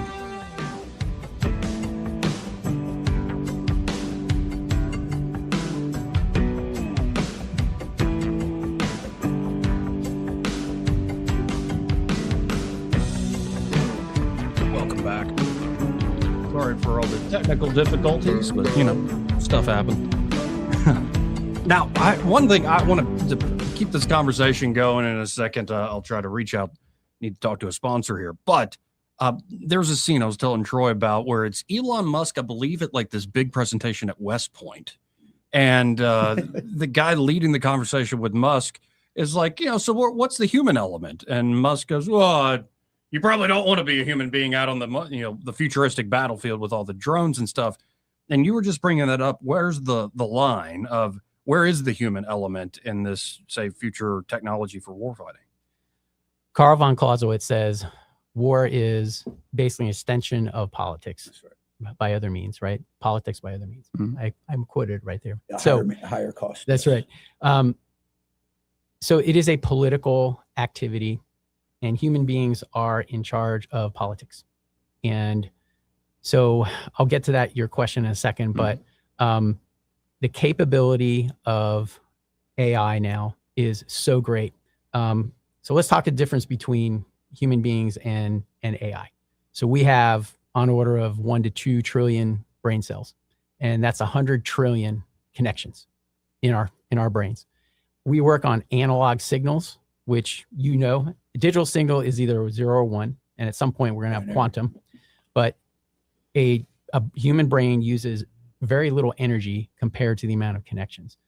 A supercomputer right now, and I'm sure it's doubled, uses a lot more energy. It goes a lot faster. We're talking about a billion brain equivalents, right, for about 1 trillion calculations. So you're talking about the human mind having 99 trillion. Now, I'm sure it's the fastest AI is more than that now, but at least a year ago, 99 trillion more connections. And our brains are optimized for putting our entire being online and having all these connections work at once. Me talking to you, like if I covered all my senses, I could process 8 to 10 bits per second, which is 3 to 4 words. It's very slow. A supercomputer, 100,000. But when I put all my senses online and I can process 1 billion bits per second as a human being. So we're still a force multiplier, aren't we? We are a force multiplier in this equation. That's fascinating. It is. And so think about that. And that was one of the AI discussions in my paper. So as we develop, though, I mean, with Elon Musk, what they're doing now, there's about 1,000 data centers around the country. We can talk about that, gathering information. The inflection point has already been hit. So now what is the difference when you're talking about generated video, audio, chatting with a bot, with AI? What is the inflection point where I can't tell the difference? You remember, again, I'm going back to our ride down to Mobile for the show and for where I was speaking at the council. Remember what you said? I found it interesting. You said, Troy, AI is not going to protect the Constitution. Remember that? I did. That's what she said. He goes, my concern is we can do all the, and here's the good, here's the good and the bad and the ugly. It's garbage in, garbage out. At the end of the day, we have to program code into this thing to do what it does. Right. But yeah, I don't think you can count on AI to understand the concept of constitutionality and what it is. That's right. So human beings, so you're asking where they fit? Yeah. When you're talking speed of information and the kinetics of it, and we're talking how fast things can go, that's a great question. Do we still have a place on the modern battlefield? And I point to Ukraine, where you're doing this World War II style air power, fight, air war. That's going to happen in every medium. So where does the human fit in that? So I would say the humans are going to be at the very least in back from the front, because it's too lethal in every way, and it's going to get more and more lethal. And now here's the other point: are these machines and intelligence? And by the way, I didn't mean to pick on the Air Force before, because we're all, that's my alma mater, right? The Army Air Corps. That's right. That's the Army Air Corps. So your job is, remember. So where do the human beings fit? Are these machines going to execute our intent? And what does intent mean anymore? And do they tell us what the intent is? Yeah, I wrote a piece a few weeks ago, or a few months ago, I think it was called "From Nukes to AI: Power Makes and Breaks Its Own Rules." And of all things, quoted a pop song by Prince: "Make the rules, then break them all, because you're the best."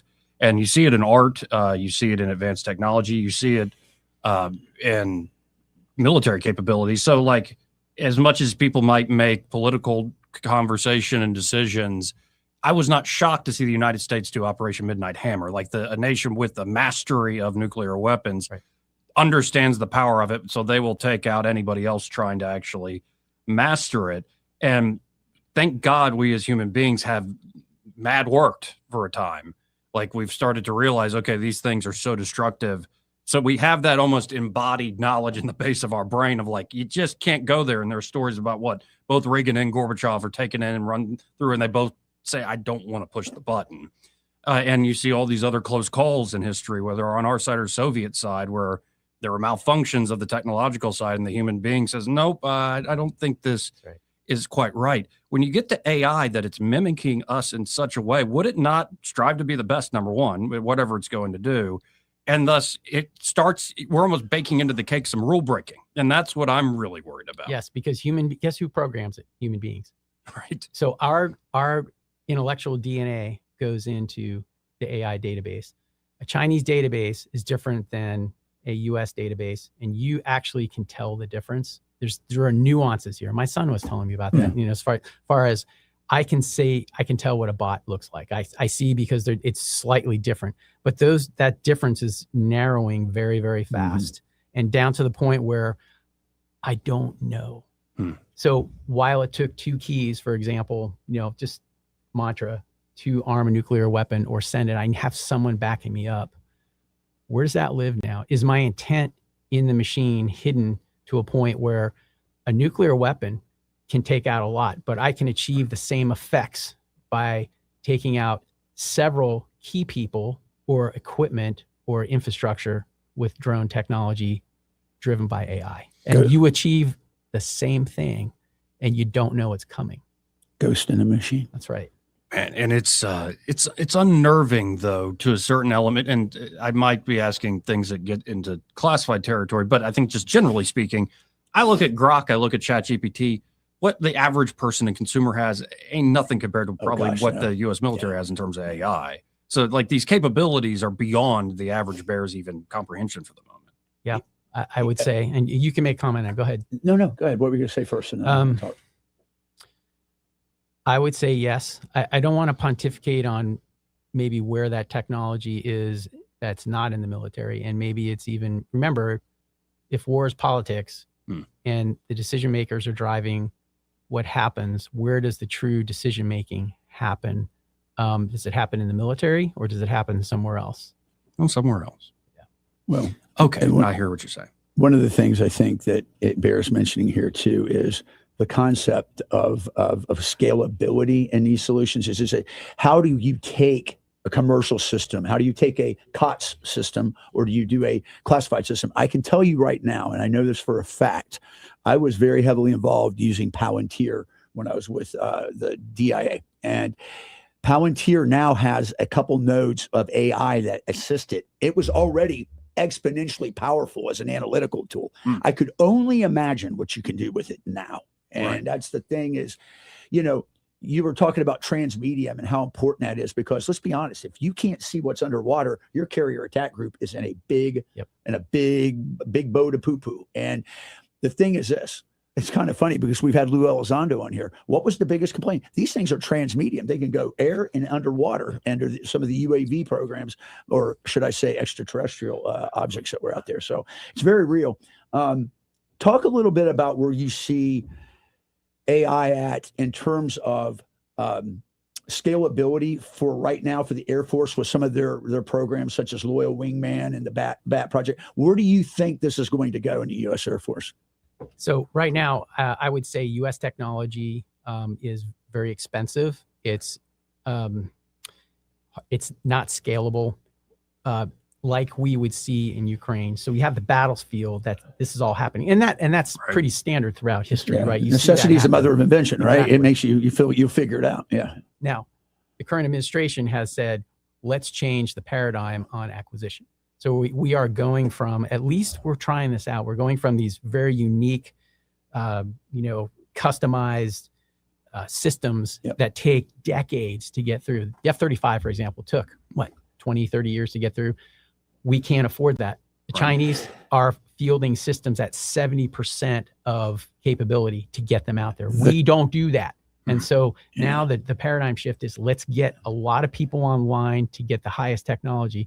The problem with that is you have a huge amount of requirements to get a system online, and they buy 10. And how can you run a company with that? So a lot of people are burning out with their capabilities and selling it to the higher bidders as it goes too. And then go ahead. And this is important to note, the DFAR, which is the Defense Acquisitions Register, which is about 4 phone books big, if you've ever looked at all the volumes of it.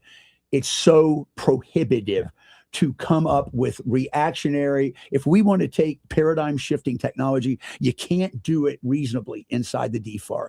There's my understanding from KOs, contracting officers in the military, is they have streamlined a lot of the process now. Yeah. The Army Chief Technology Officer talked at length about that, remember? So, right. Yeah. And a question on my mind, again, just as kind of a layman, does this advantage more offense or defense? Now, I can think of like hypersonics, good luck stopping them. But then you look at Ukraine, and it's like, you better be underground or at least a tree line. Like it seems Ukraine, the way the lines don't really move very quickly, it reminds me more of World War I. It's very similar. So I'm almost wondering with this tech, does it give a certain advantage more to offense or defense?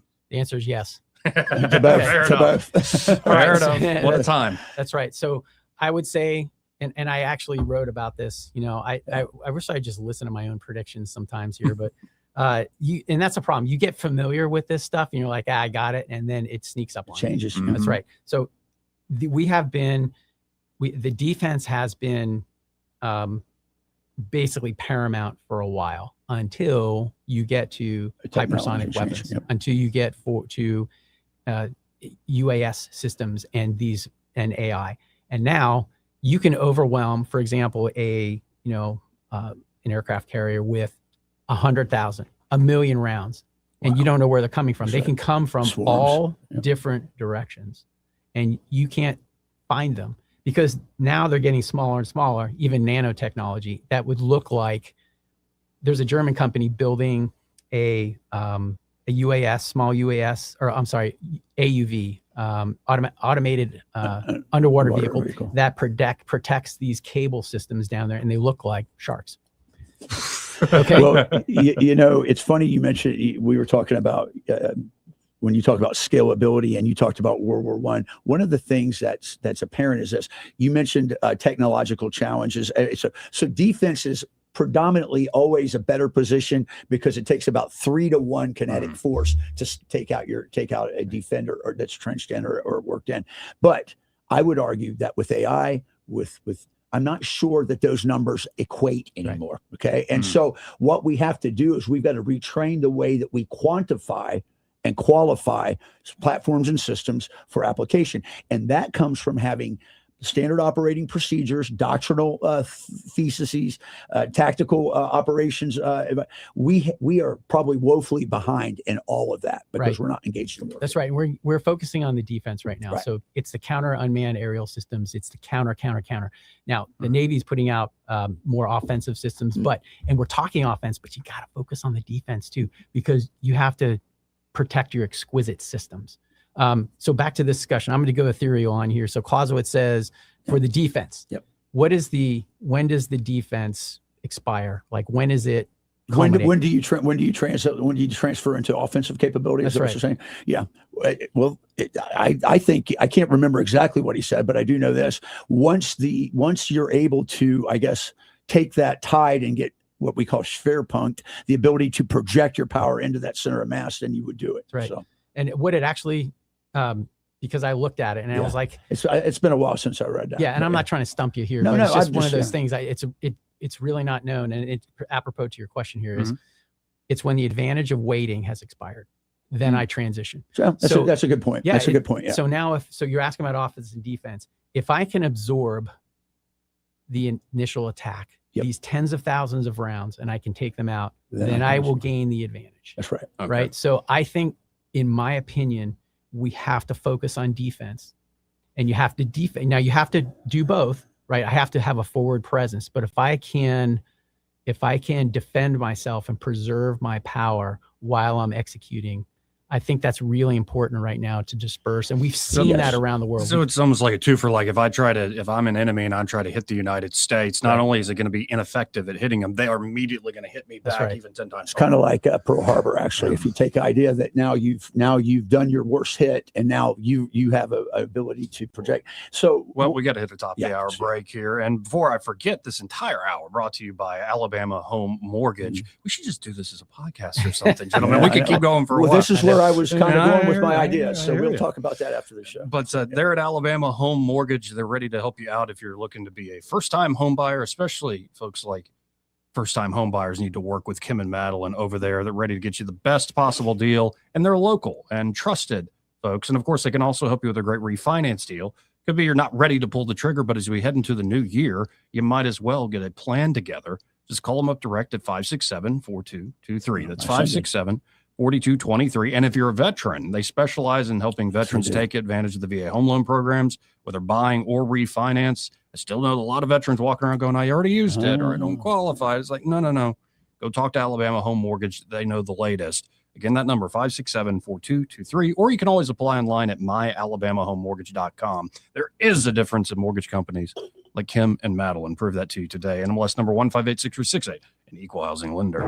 Broadcasting from the Riverside Chevrolet Master Control Center, this is WACV Cusana, News Talk 93.1 FM. When it's Chevy, it's Riverside. With SRN News, I'm Bob Agnew in Washington. A federal advisory panel has voted to end the universal recommendation for hepatitis B shots at birth. Under the new guidance, only babies of mothers who test positive or whose status is unknown should get the dose immediately, while others can wait until 2 months. That change now heads to the CDC director for final approval.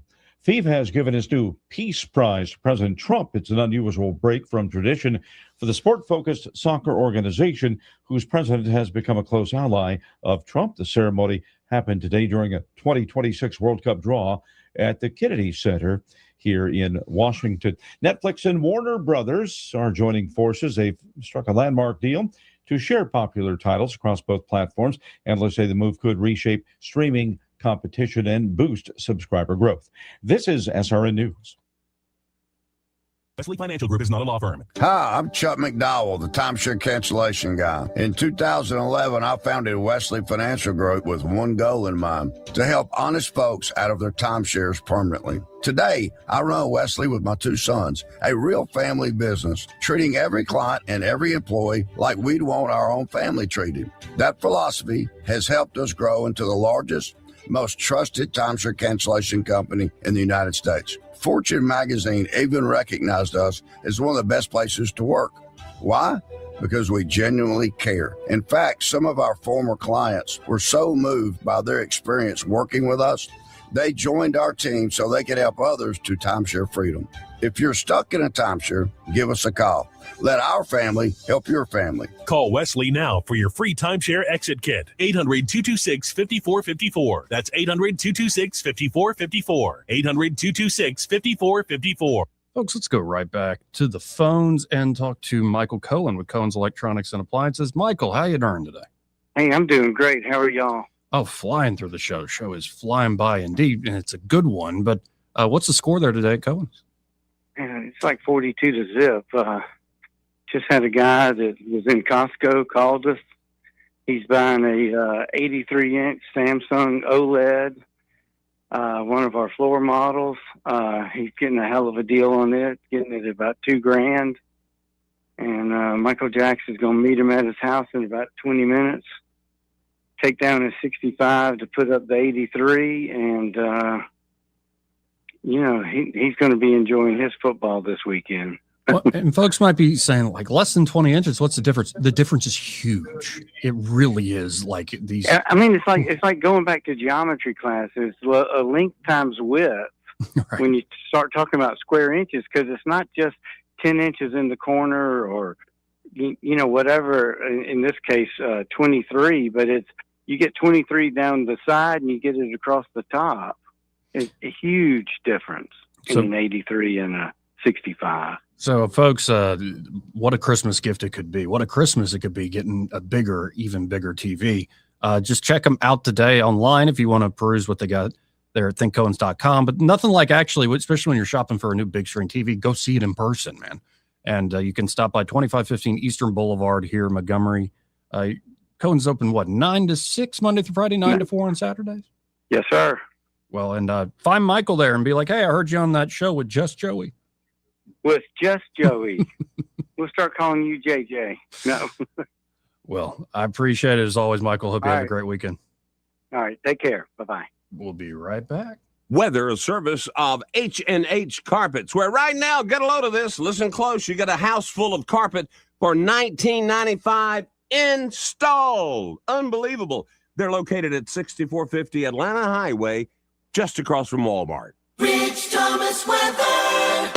Well, hi, everybody. We continue to watch the forecast very carefully because there's a lot of Christmas events on the line with the threat of rain continuing. Periods of a cold rain this evening and tonight. It's not going to rain all the time. There will be another surge of rain that comes into the state tomorrow as well. Low tonight, 44. High on Saturday, 54. Risk of some leftover showers early in the day on Sunday, mainly in the morning. Then improvement later with a high temperature near 60.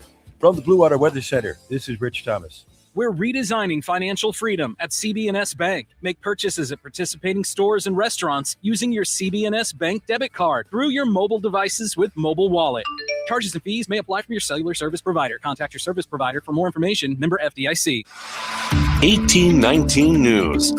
The Alabama Department of Workforce has released the numbers on unemployment in the state of Alabama for the month of September. The unemployment rate saw a drop from 2.9% for August to 2.8% for the following month. 9,000 positions were added in the fields of education and health services, and 22,000 positions were added overall to the state workforce. The Department of Workforce also reports that prime age workers between 25 and 54 years of age who are in the Alabama labor force is now at 78%. I'll be back with more Alabama stories after this. Are you enjoying 1819 News? If so, consider joining 1819 News as a member. As a nonprofit news organization, we depend on the support of Alabamians like you. Memberships start out as little as $5 a month, and you'll get access to exclusive content only offered to our members. You'll be supporting independent journalism done by people who cherish Alabama values. Become a member today by visiting 1819news.com and clicking Become a Member. That's 1819news.com and click Become a Member today. A search continues in Lawrence County for 3 children who were in a home that caught fire this Friday morning. 2 adults are confirmed to be dead from that fire. It broke out at a home in Hillsborough community. The Alabama State Fire Marshal is being brought in to investigate this case. A teenager in Athens is being charged with attempted murder and terrorism. Carson Butler is now 18 years old and is accused of plotting to kill faculty and students at Athens High School. Athens police, along with the FBI, became aware of this plot in June of this year. The threats were made online. And State Senator Larry Stutz announced this past Thursday that he will be running for re-election in 2026 for Senate District 6. Stutz has been a state senator since 2014. He's also a physician who has delivered about 12,000 babies through his medical practice. I'm Andrea Tice. For more news affecting Alabamians, go to 1819news.com. And while you're there, subscribe to the daily newsletter. This hour of News and Views is brought to you by our good friends at Cole Plumbing, 279-8919. Cole Plumbing is number 1 in the number 2 business. You don't have to dig a hole. They have proprietary pipelining technology. Ask them about their tankless water heaters. Remember, when you have trouble with your bowl, call on Cole. Want that ride that is fun, affordable, and street legal? Check out ETG Outdoors in Montgomery. They have huge discounts on electric golf carts with many brand new units under 10 grand. New and used inventory, financing available, and they service what they sell. ETG Outdoors even provides lithium battery conversions and free delivery with purchase. Whether it's for the neighborhood, the farm, or just fun. ETG Outdoors, 7006 Vaughn Road, or online at etgoutdoors.com. Cruise smarter, drive electric. ETG Outdoors, your ride to freedom starts here. Experience the magic of the holiday season with a cruise down the Alabama River on the Harriet II, the finest entertainment spot in the river region. Take in the stunning skyline and enjoy the sights and sounds with friends and family. Book your holiday cruise today at funinmontgomery.com. Celebrate the new year in style with a New Year's Eve cruise on the Harriet II. Enjoy hors d'oeuvres, live entertainment, a bubbly champagne toast at midnight, along with party favors and, of course, fireworks along the city skyline. Book your New Year's Eve cruise today at funinmontgomery.com. The views and opinions of the following program are solely those of the host and other contributors. These do not necessarily represent those of Liberty Acquisitions 825, Blue Water Broadcasting, its management, staff, or any advertisers.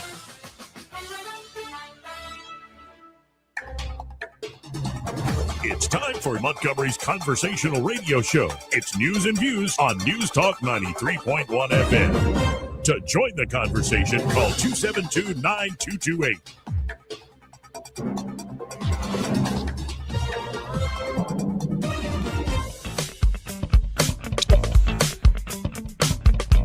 Back.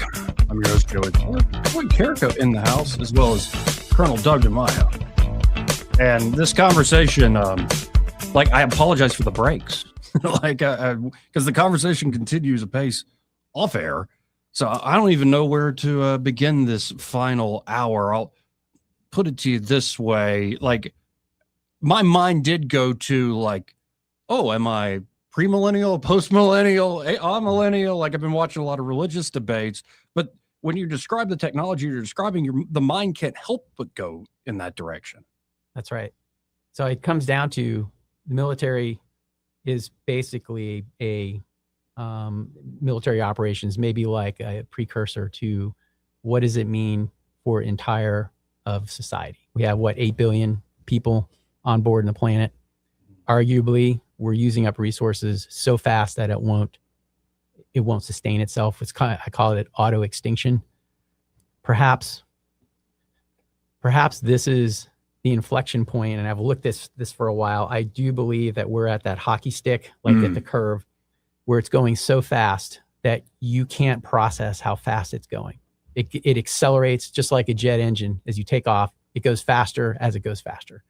And so what is the point that it outstrips the human mind to process? I start to see this unfortunately with my parents and the things that they are dealing with, technology, protecting just as basic things, protecting their passwords or something on their phone is for spam, right? Or phishing, that you go right to it.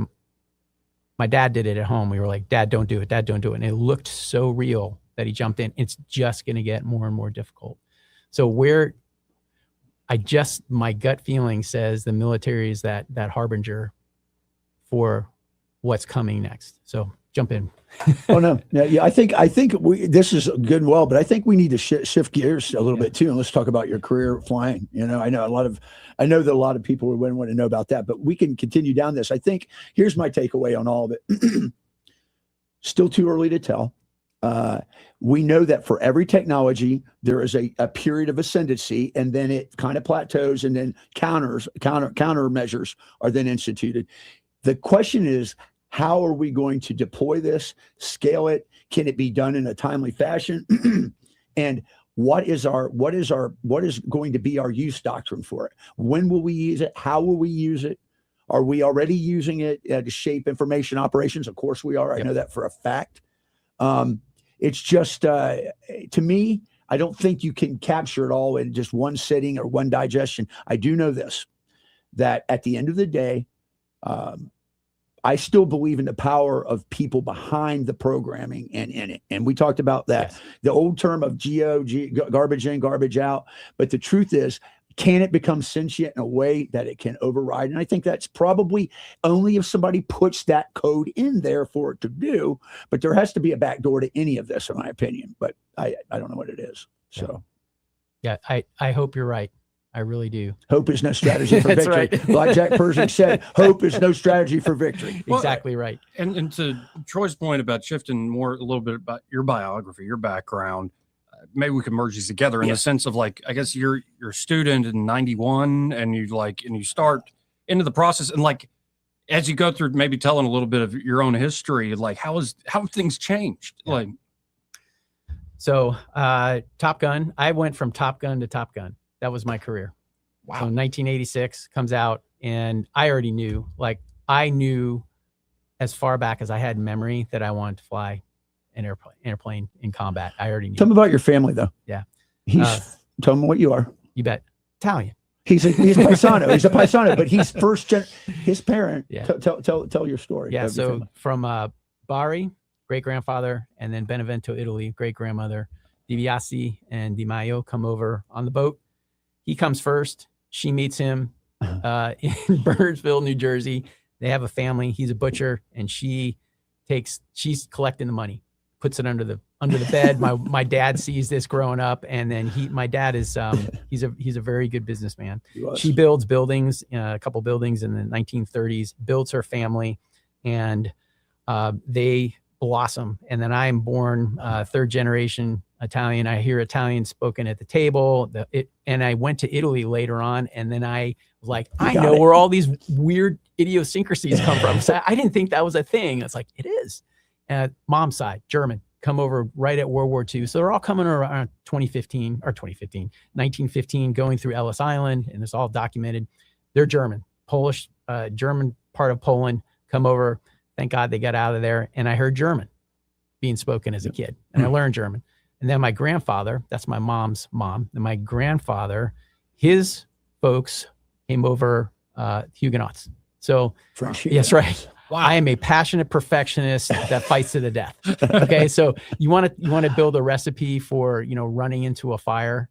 Well, actually, I think you like starting fires too, like I did when you were a child. That's right. You're a bit of a pyromaniac from your own self-admission. So I grew up in this time where my grandparents had gone through the Great Depression, and they appreciated what they had. So I wanted to serve the country. I was like, I'm going to defend this nation. Go to the Air Force Academy. Why did you go to the Air Force Academy? Because Top Gun betrayed you. Too many people applied to the Navy, right? That's right. And that's a little cross player. And the Navy wasn't going to take a 5'10", 170-pound guy, but the Air Force Academy, I went there, and like, hey, you're from the East Coast. You play lacrosse. They blue chipped me right there. It was awesome.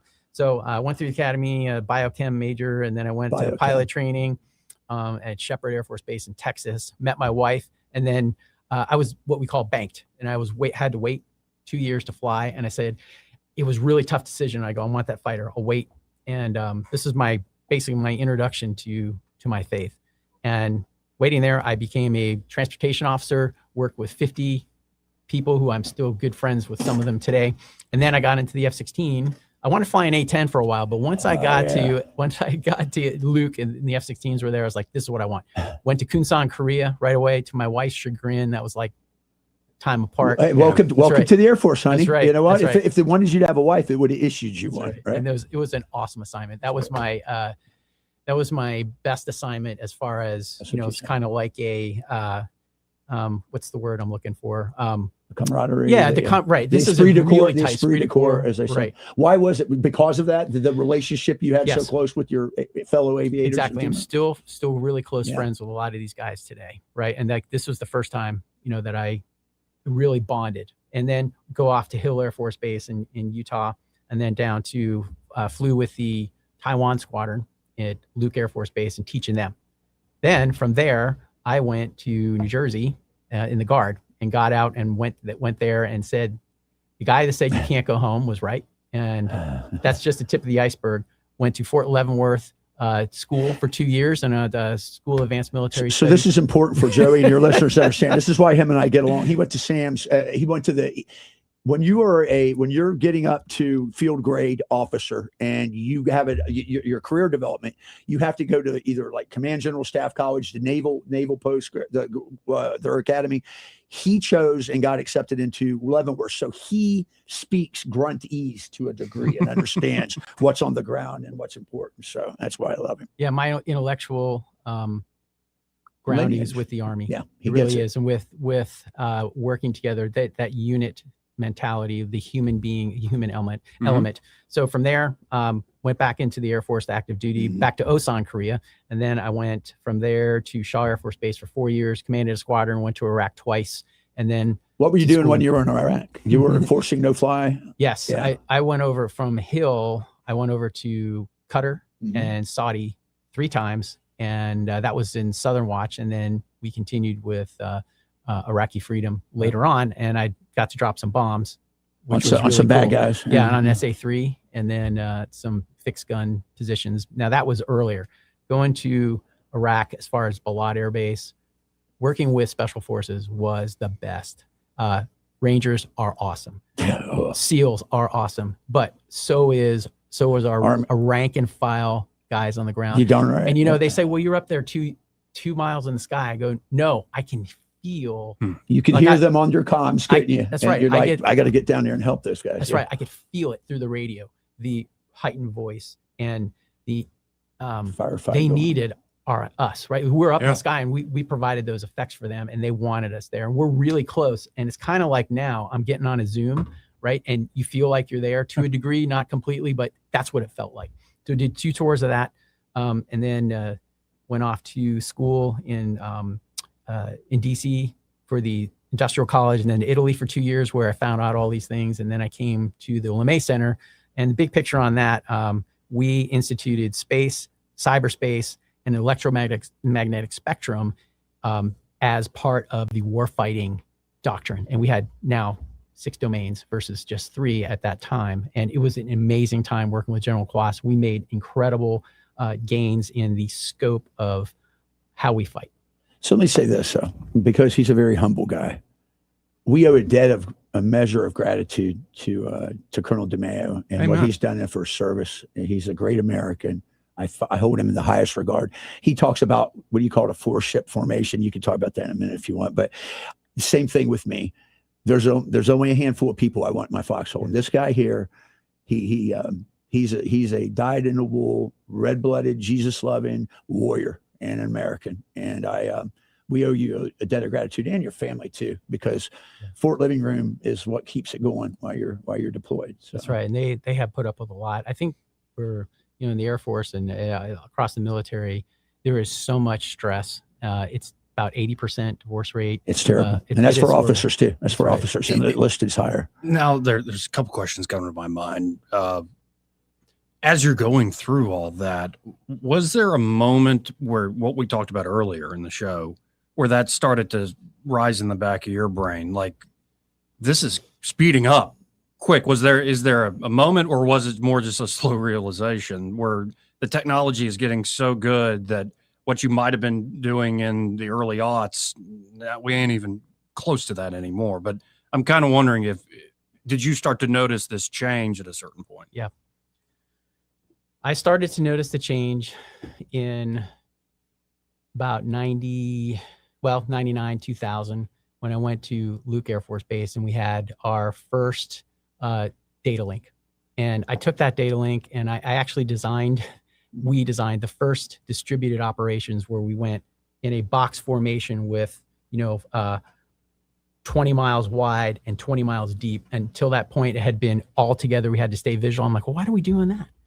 Why are we doing that? And I got to innovate tactics there. And it's because the technology allowed that to happen. And by the way, Troy would have been in the backseat as in my four-ship. That's the ultimate. That's the ultimate compliment you can give to a guy that don't got aviator wings. Right. So yeah, I would have done my best. I have what's called a four-ship of the top people I ever flew with, and so it was 4 people until I met Troy, and he'd be in my backseat. So that's right.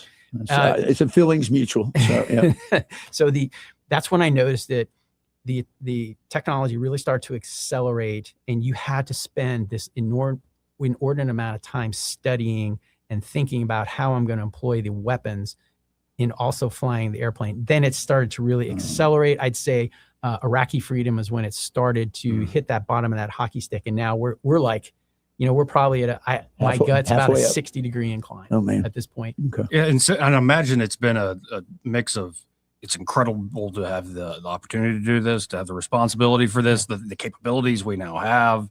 And again, it always comes back to that human element of the folks that you would have there with you. But then there's probably also this feeling of, oh man, like how are we going to keep up?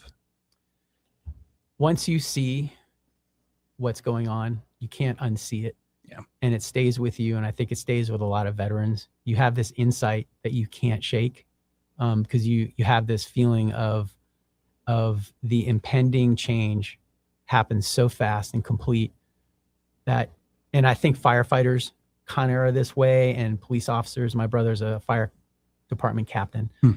The stress that builds up in you when you see certain things, you can't get rid of it in your mind, and it stays forever. And that's why we have veterans are so important to us, because our veterans are really our strategic reserve. Absolutely. Right. And so there's as Troy talks about, a veteran nation.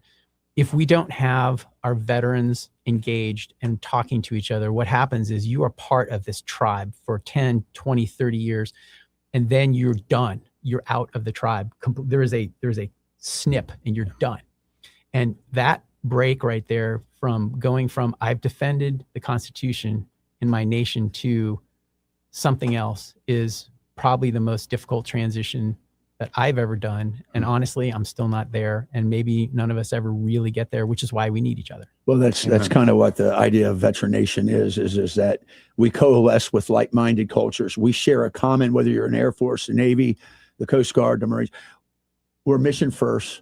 And we understand it, we get it. And I say that, yeah, we do get snipped away, but the culture remains with us. And there's never an ex-Marine. There's only former Marines, right? Same thing here and same with them. But, it's funny, Cinco, because talk a little bit, I spent a lot of time talking with General Quast, who's probably one of the true visionaries, right? In modern day air operations and air space concepts. He was it's rare, Joey, that you find men of principle and conviction too in the military. Once you get to a certain rank, you can kind of basically write the rules. This guy went against the grain, full well knowing cutting the Space Force away from the Air Force would probably cost him his career. But he said, when I talked to him about it, because you had mentioned, careful if you bring it up, it might be a hot point. He brought it up. He said, I face persecution. You know what he said? And I think this is important to understand that. And this is why I think of people like John Boyd, like Curtis LeMay, like Admiral Mahan, all these people that are visionary Clausewitz thinkers. I consider you and Quast one of those. He said it best. He said, doing the right thing comes at a cost too for you, but you like to think that cost will be validated and proven time and time again. And one of the things we talked about was this. What do you think?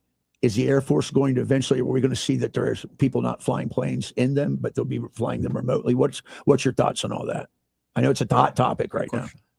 I would say the speed of it, as long as human beings can process what's coming to them and can make timely decisions, it'll happen. And we actually thought about this at the LeMay Center, that there will be a terrestrial force and there will be a space force, and that's it. And so that terrestrial force is basically like the Coast Guard. And I'm stealing this from General Quast. I've heard him talk about it. It's like, holy cow, this is the best ideas are always stolen. You know that. Right. That's right. So the Coast Guard, like the Space Guard, right? Like it would be trying to, and Space Guard has a different connotation, right? And I don't want to get into that, but it's like this terrestrial force goes from the orbit all the way down to the bottom of the sea. And then you've got the others with maybe Space Marines that are going out to the moon and out to Mars, which we can talk about Mars. Starship Troopers. That's right. Good movie. Would this also include like the crust of the Earth underground?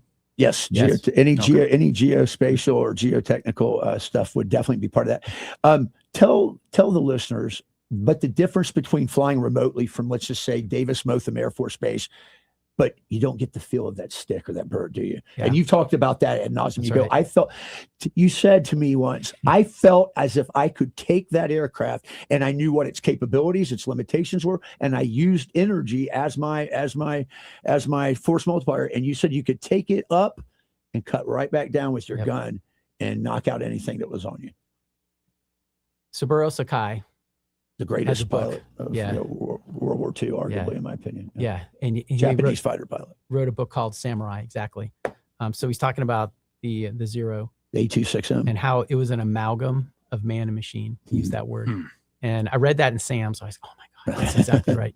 I learned a lot in SAMs. And then led to John Boyd. So there was this Block 20 F-16 that I flew at Luke with the Taiwan squadron. And I got so good. I flew 3 or 4 times a week, and we were teaching basics with them. But that airplane's nose was so light; it had enough power to kind of replicate a heavier block of airplane, but the nose moved a lot. In the F-16, you're flying kind of flat because it's designed to pull very hard with high G's, and you can rate around. It's not designed to get the nose up. But this airplane, the nose was so light, I figured out how to fight in the vertical, where I would say I may have met 1, maybe 2 people in my career that ever went up in the F-16, and I figured out how to do it where I could manipulate the controls. I'm not going to say how, because maybe it wasn't completely by the book, but John Boydish. We talked about the book before, and the nose would fall to the point where I would go up and use that turning room to carve where I should not have been able to, and matching F-18s and F-15s, which on paper had an advantage in this arena. But I think and people do this, and I'm not the only one, but we have to have room to innovate. And that's another thing. Is AI going to innovate? Or the human beings going to innovate? Maybe this is, I'm thinking out loud here. Yeah, maybe this is a very good question. It's a great question. Well, and that's, from just more, let's say, a literary point of view of messing with things like grok, it's bad at intuiting. It's bad at that thing you can't quite put and quantify or put your finger on. And what you just described too is like, that wasn't necessarily by the book. And it's like, yet we're still able to do it because you get to know it on such a deeper level. Like, and you just described it, but I'd imagine it's also like, it's one thing to describe it. It's another thing to actually pull that off. Right. And it's hard to translate. Tactile, that. Right? That's right. Talk about, he says, filling the switch, knowing this does this, that, and you get to a point where you become, like Saburo Sakai said, you're part of the machine too. Right. You're a ghost in the machine. Well, we've had this one caller here. I was just saying, Charles the First. He's been very patient. He wants to ask a question. Hey, Charles, you're on. All right. Okay, it's an honor to talk to you, Colonel. Hello, Joey and Troy. Hello. Thank you. And my father was a pilot. He was the highest-ranking law enforcement official killed in the line of duty in the state of Alabama chasing a criminal, sir. But I wanted to get into my quantum physics. 2 doors down from me in Andalusia, Alabama, lived Professor Frank J. Tipler, who worked on projects with John A. Wheeler. Are you familiar with either of those, sir? I am not. Okay. I have a Quora Spaces site called Developing AGI. He wrote several books, Professor Tipler did, about the omega point theory. And in 1979, he even said that we would be where we are with AI right now. And as a youth, my sister dated the stepson there, and I had to go to be a chaperone for her. So I read all the books, all his notes, and so that's why I know what I know that I'm telling you about, okay? And, yes. And I have put forth to Grok if there's a way to use Dirac dimensionless numbers and random numbers, like if you look at celestial bodies, to be able to have AI make its own decisions and know where it is in relation to space and time. And I've also used Mike Horn, who developed 3-particle entanglement, to see how to stop quantum leakage, along with the use of a qubit bath. I just don't know whether to send this off. AI says it's brilliant, but, AI could be fooling someone or something. But what do you think about what I've just said? I think that AI will be able to calculate many things that we cannot calculate. And I think what you're saying is spot on. I think that also, you tell me, I'm going to ask you a question. What's the human part of that? Where does the human fit into what you said? Well, okay, the human has to, remember what I was saying about the random numbers? Yes. You've got to connect the whole system to those random numbers, and the connection to it must have a human source. If it ever goes rogue, you disconnect it from its binary 0 or 1 source. Do you kind of grasp what I'm saying? Yes. So this is your failsafe. Okay. Yes, that's my fail-safe. Yes, I'm so glad you understand this. Now, well, there's a whole lot to it. I'm also using 3-particle entanglement. Sir, there's an obscure thing that no one knows. When you have 2 particles that are entangled, Mike Horn and team tried to get the 3rd particle to entangle, sir. This is the key. The only way that it would entangle is if the experimenters themselves were unable to know which of the 2 particles it entangled to. Have you got me there?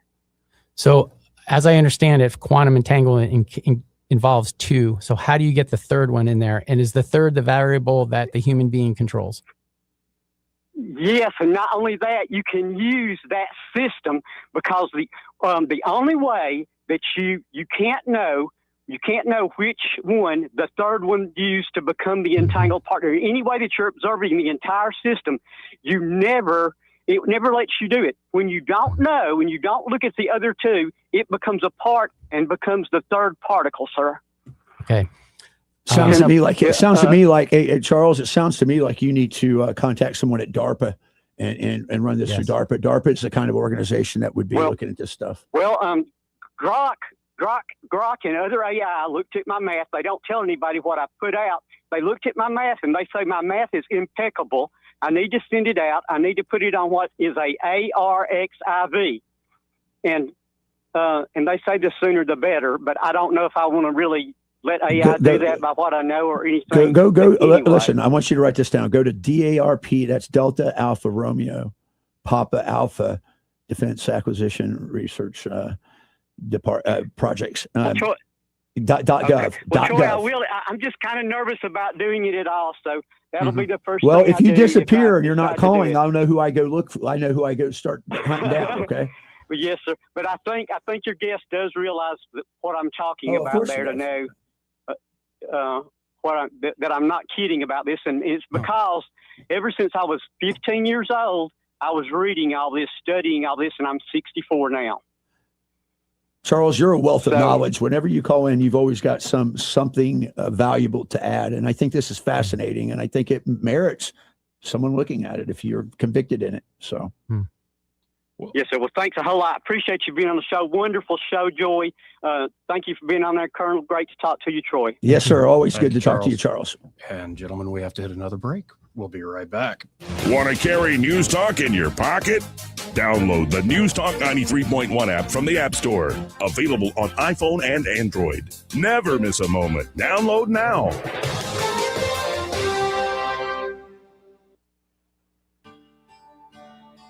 What's your biggest investment? More than likely, it's your home. So treat it that way when you hire a painting contractor. At PBS Painting, there are no gimmicks, no $99 special. Just quality painting and someone who treats your home with the same respect that you do. At PBS Painting, we have been painting for years and look forward to many more years to come.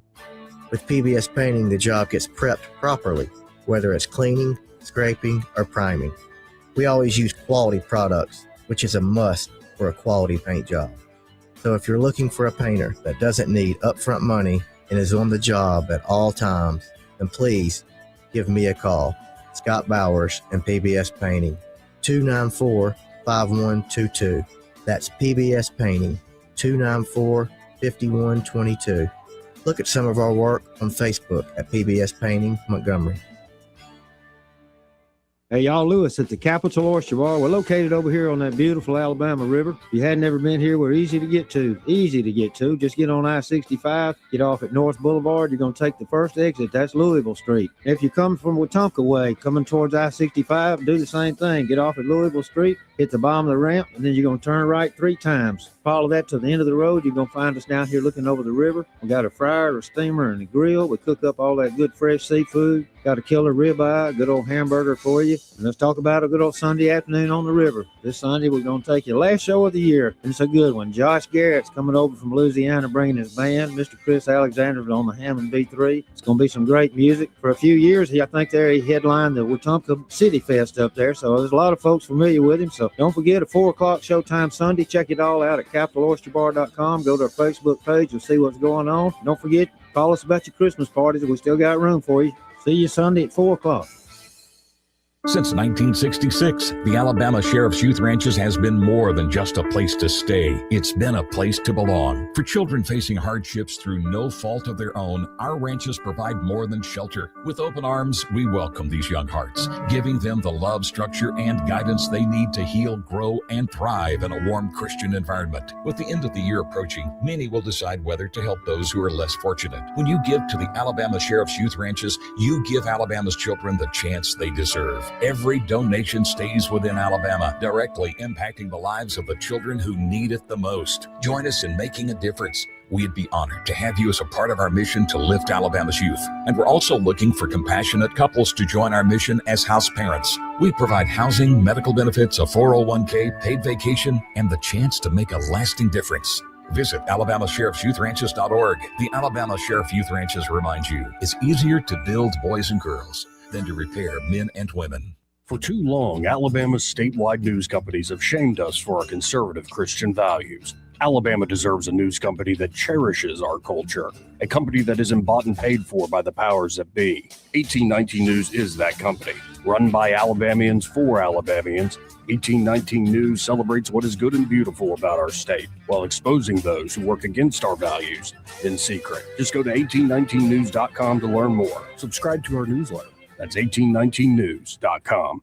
This hour of News and Views is brought to you by our good friends at Cole Plumbing, 279-8919. Cole Plumbing is number 1 in the number 2 business. You don't have to dig a hole. They have proprietary pipelining technology. Ask them about their tankless water heaters. Remember, when you have trouble with your bowl, call on Cole. Hi, this is Bo Goodson from the Goodson Group with your Real Estate in a Minute. Are you getting ready to put your home up for sale? Remember the 6 Ps. Prepare your home by deep cleaning, painting where needed, yard work, decluttering the inside. Present your home to the market through the experienced realtor who knows how to market the home and get it sold. Price the home at fair market value of what the home should bring in today's market. Your realtor can guide you in pricing the home to sell, not sit. Pay for part of the closing cost and provide a 1-year warranty. Buyers today don't have the down payment and all the cost of buying a home without some help. Prepare to look at offers from the marketplace and accept the best offer for your needs. And 6, place your trust in experienced professionals, including your realtor, closing attorney, and mortgage company. For all the details, call Bo Goodson at the Goodson Group, 221-2883. And remember, we are now hiring agents, both new and experienced. Call me today for an interview. Bo Goodson, 221-2883. This season, Guardian Credit Union is here to make your holidays merry, bright, and financially right. Whether you're shopping for the perfect gift or planning a cozy getaway, we've got you covered. With holiday loans, checking solutions, and fraud protection tools, you can spend with confidence. And Guardian's mobile app makes it easy to keep track of your holiday budget.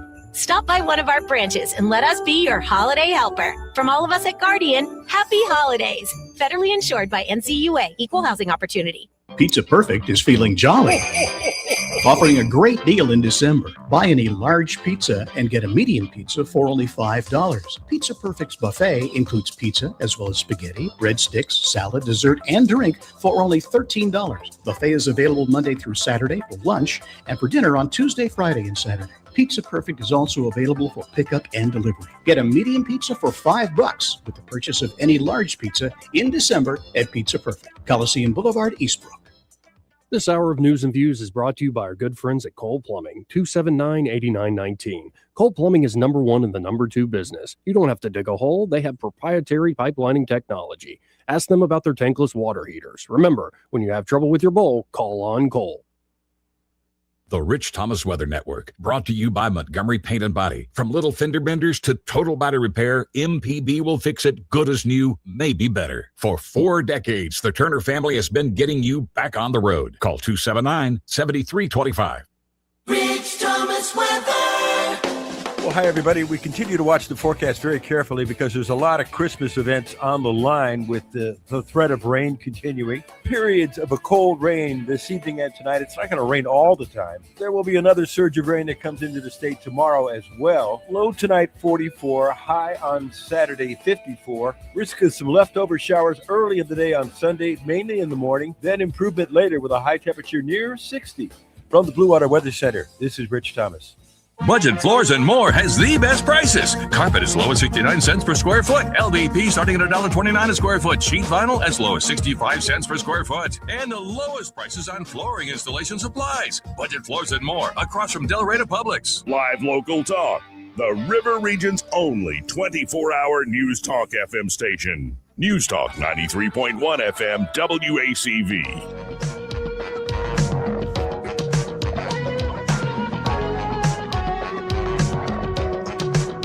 Clark. Welcome back.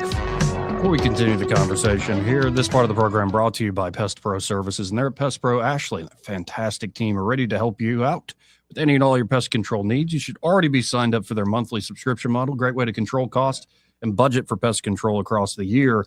But, you know, they can add certain things for certain seasonal needs like mosquito treatment, checking once a year for termites, getting that year-round protection. And right now, as it gets colder, you're going to want that wildlife control protection.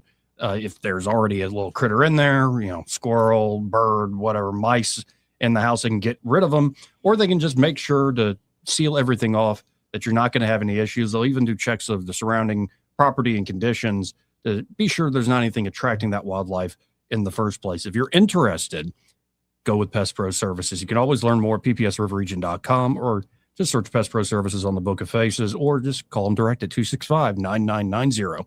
That's 265-9990. And be sure to tell them that Joey, that fella on the radio, sent you. So we've got a few more calls rolling in here. Okay. If you don't want to field a few. Sure. Let's go to Sam real quick. Hey, Sam, how you doing? Hey, thank you for taking my call. It's been a great show. Thank you, gentlemen. I was getting some Christmas lights up outside and listening. But I've had enough time now. My hands will warm back up. My throat will warm up. But I didn't have much. I just, Joey, I wanted to share this when you started the show earlier. Played a clip from Chris Hughes. And I caught the podcast he did with Sean Ryan here about 2 weeks ago. Mm-hmm. And I just wanted to recommend the whole thing. At this stage of my life, about what I'm learning about the human condition. It's probably the best podcast I've ever heard. Chris Hughes, and it's more than just reading a room. He goes into the psyops and the operations, what's being pulled on us people. And this is the gentleman who said more than any tinfoil hat, the word maybe can help you survive in this world. I believe that's him. Yeah. But anyways, just like I said, I've been catching some of his stuff on YouTube, but the man speaks. But other than that, gentlemen, God bless you. Thank y'all for coming on. But Troy, I remember when I saw in Desert Storm, I saw a lot of weapons systems, new and old, get tested out. Yep. But so that's all I had. I just wanted to share that with you, Joy. Thanks, Sam. Appreciate you, Sam. Thank y'all. We got Crawdad here. Hey, Crawdad, how you doing? Good afternoon, gentlemen. Hey, Crawdad. Colonel, thank you for coming on. You Please bet, come sir. back again. I wish I could read this book. It's the last book by Stephen Hawking and his co-author. I believe that you gentlemen probably could peruse it and get something out of it, because Charles, that called a minute ago, triggered my brain when it came to particles, and I think Stephen Hawking was onto something, had an epiphany almost at the end of his life, and I think that might be of interest to you all. So I just thought I would recommend that. And the question that I had is, does the group that was 3 men, they had a little bit of working with special researchers, and I think they called themselves the EENG group, and they were, I believe, working with things that involve magnetism and repelling gravitational forcing. So I'm going to be listening, and thank you for taking my call. Thank you, and have a good day. Thank you, Crawdad. I think that Lou Alessandro talked a little bit about those guys when we had him on the second time about the projects going on. But what do you think about Skunk Works and all the stuff going on over there? I don't know if I want to comment. I was going to ask you earlier, you ever seen anything weird up in the sky? So the answer is no. Okay. But my uncle did. He asked me about it all the time. I'd say no. But he showed me a video. You guys have seen it, where there's an unidentified flying object. UAP. Aerial right? Phenomena. There you go.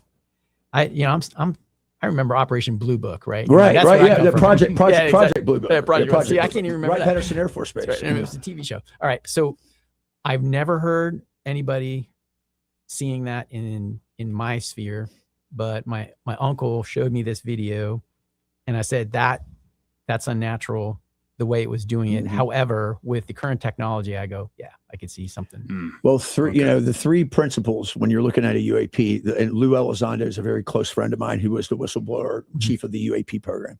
The first thing you do is you look at it and say, what is its visual? What's its visual indicators? Does it have wings? Does it have lights? What's it doing? Number 2, performance portfolio. Can it move? Some of these things are moving at 80, 90 Gs on a turn.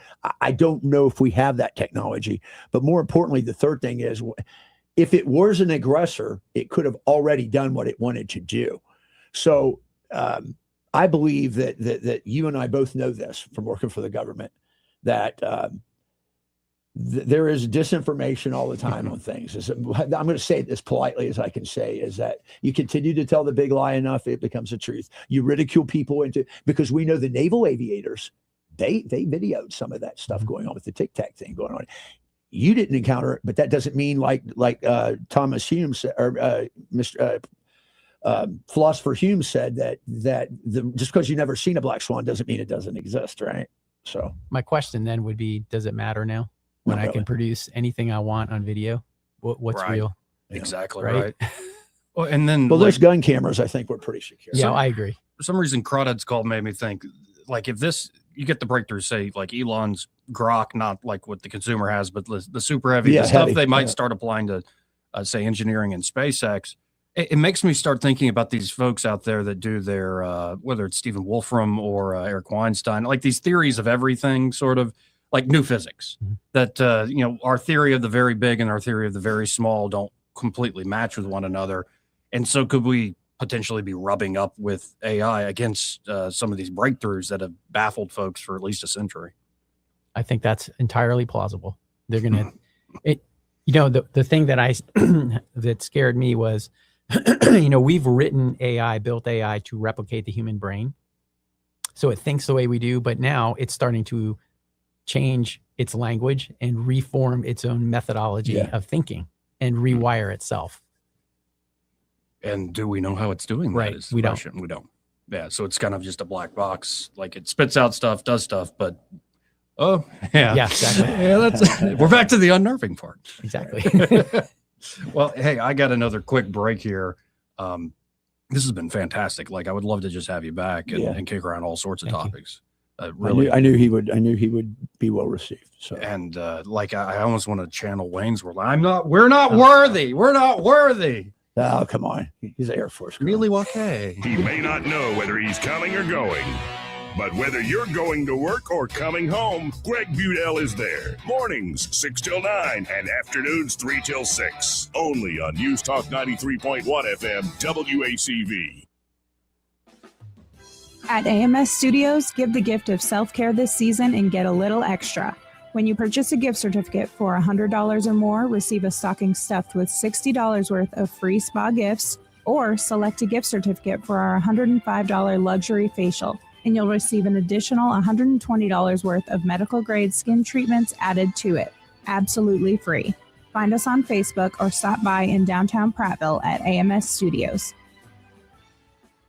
This is James Jones with Jones Drugs. We've got locations in Prattville, Millbrook, Greenville, and Montgomery, and soon to be Phoenix City. My dad told me once if I wanted the whole world to know anything, to tell my aunt. Well, I don't have my aunt here, but I've got the next best thing, Blue Water Broadcasting. They have helped us grow the Jones Drug family in this area for over 10 years. Thank you, Blue Water. Radio works. It's as simple as that. Call us to find out how radio can work for your business. Blue Water Broadcasting. Local folks helping local business. This hour of News and Views is brought to you by our good friends at Cole Plumbing, 279-8919. Cole Plumbing is number one in the number two business. You don't have to dig a hole. They have proprietary pipelining technology. Ask them about their tankless water heaters. Remember, when you have trouble with your bowl, call on Cole. On FM, on your smartphone, and online, the River Region's most trusted voice. News Talk 93.1 FM WACV.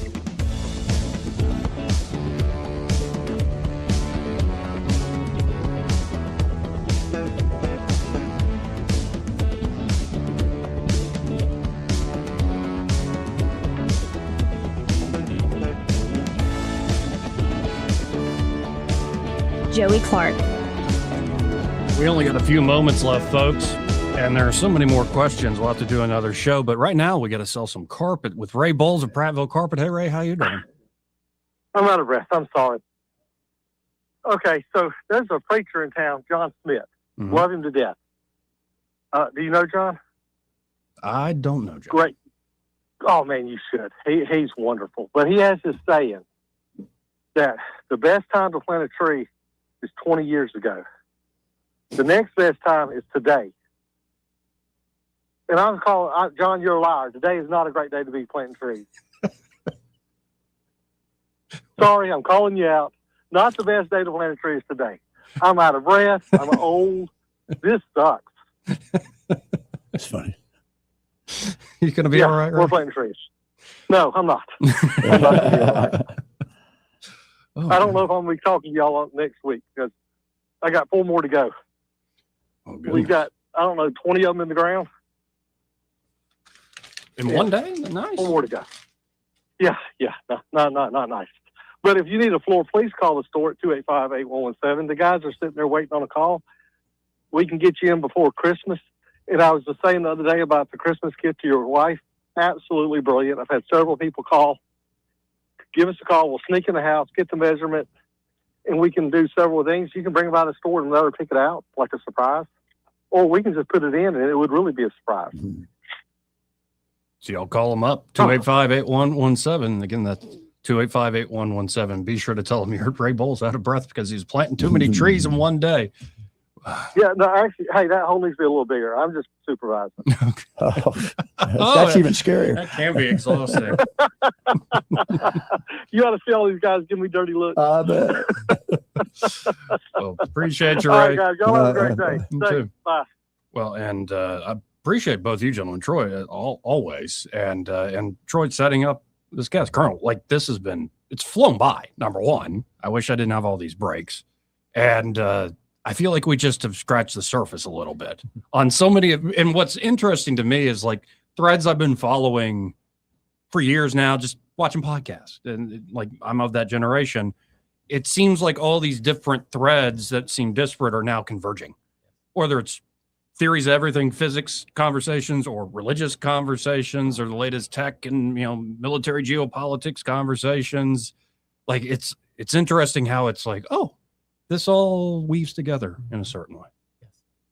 It does.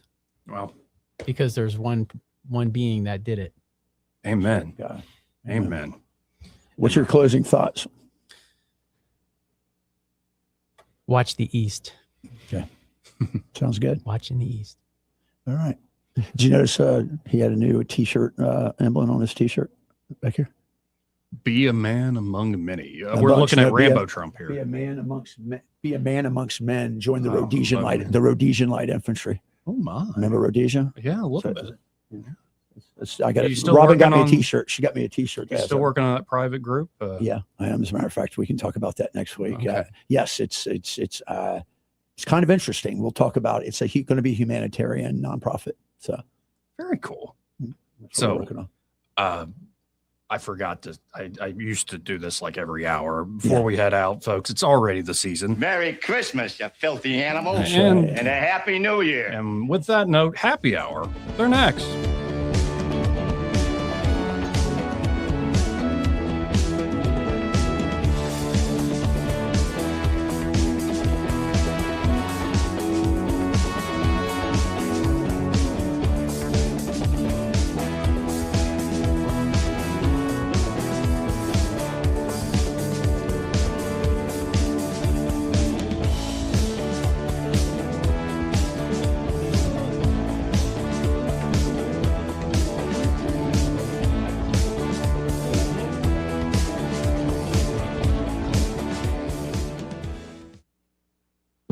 Broadcasting from the Riverside Chevrolet Master Control Center, this is WACV Cusana, News Talk 93.1 FM. When it's Chevy, it's Riverside.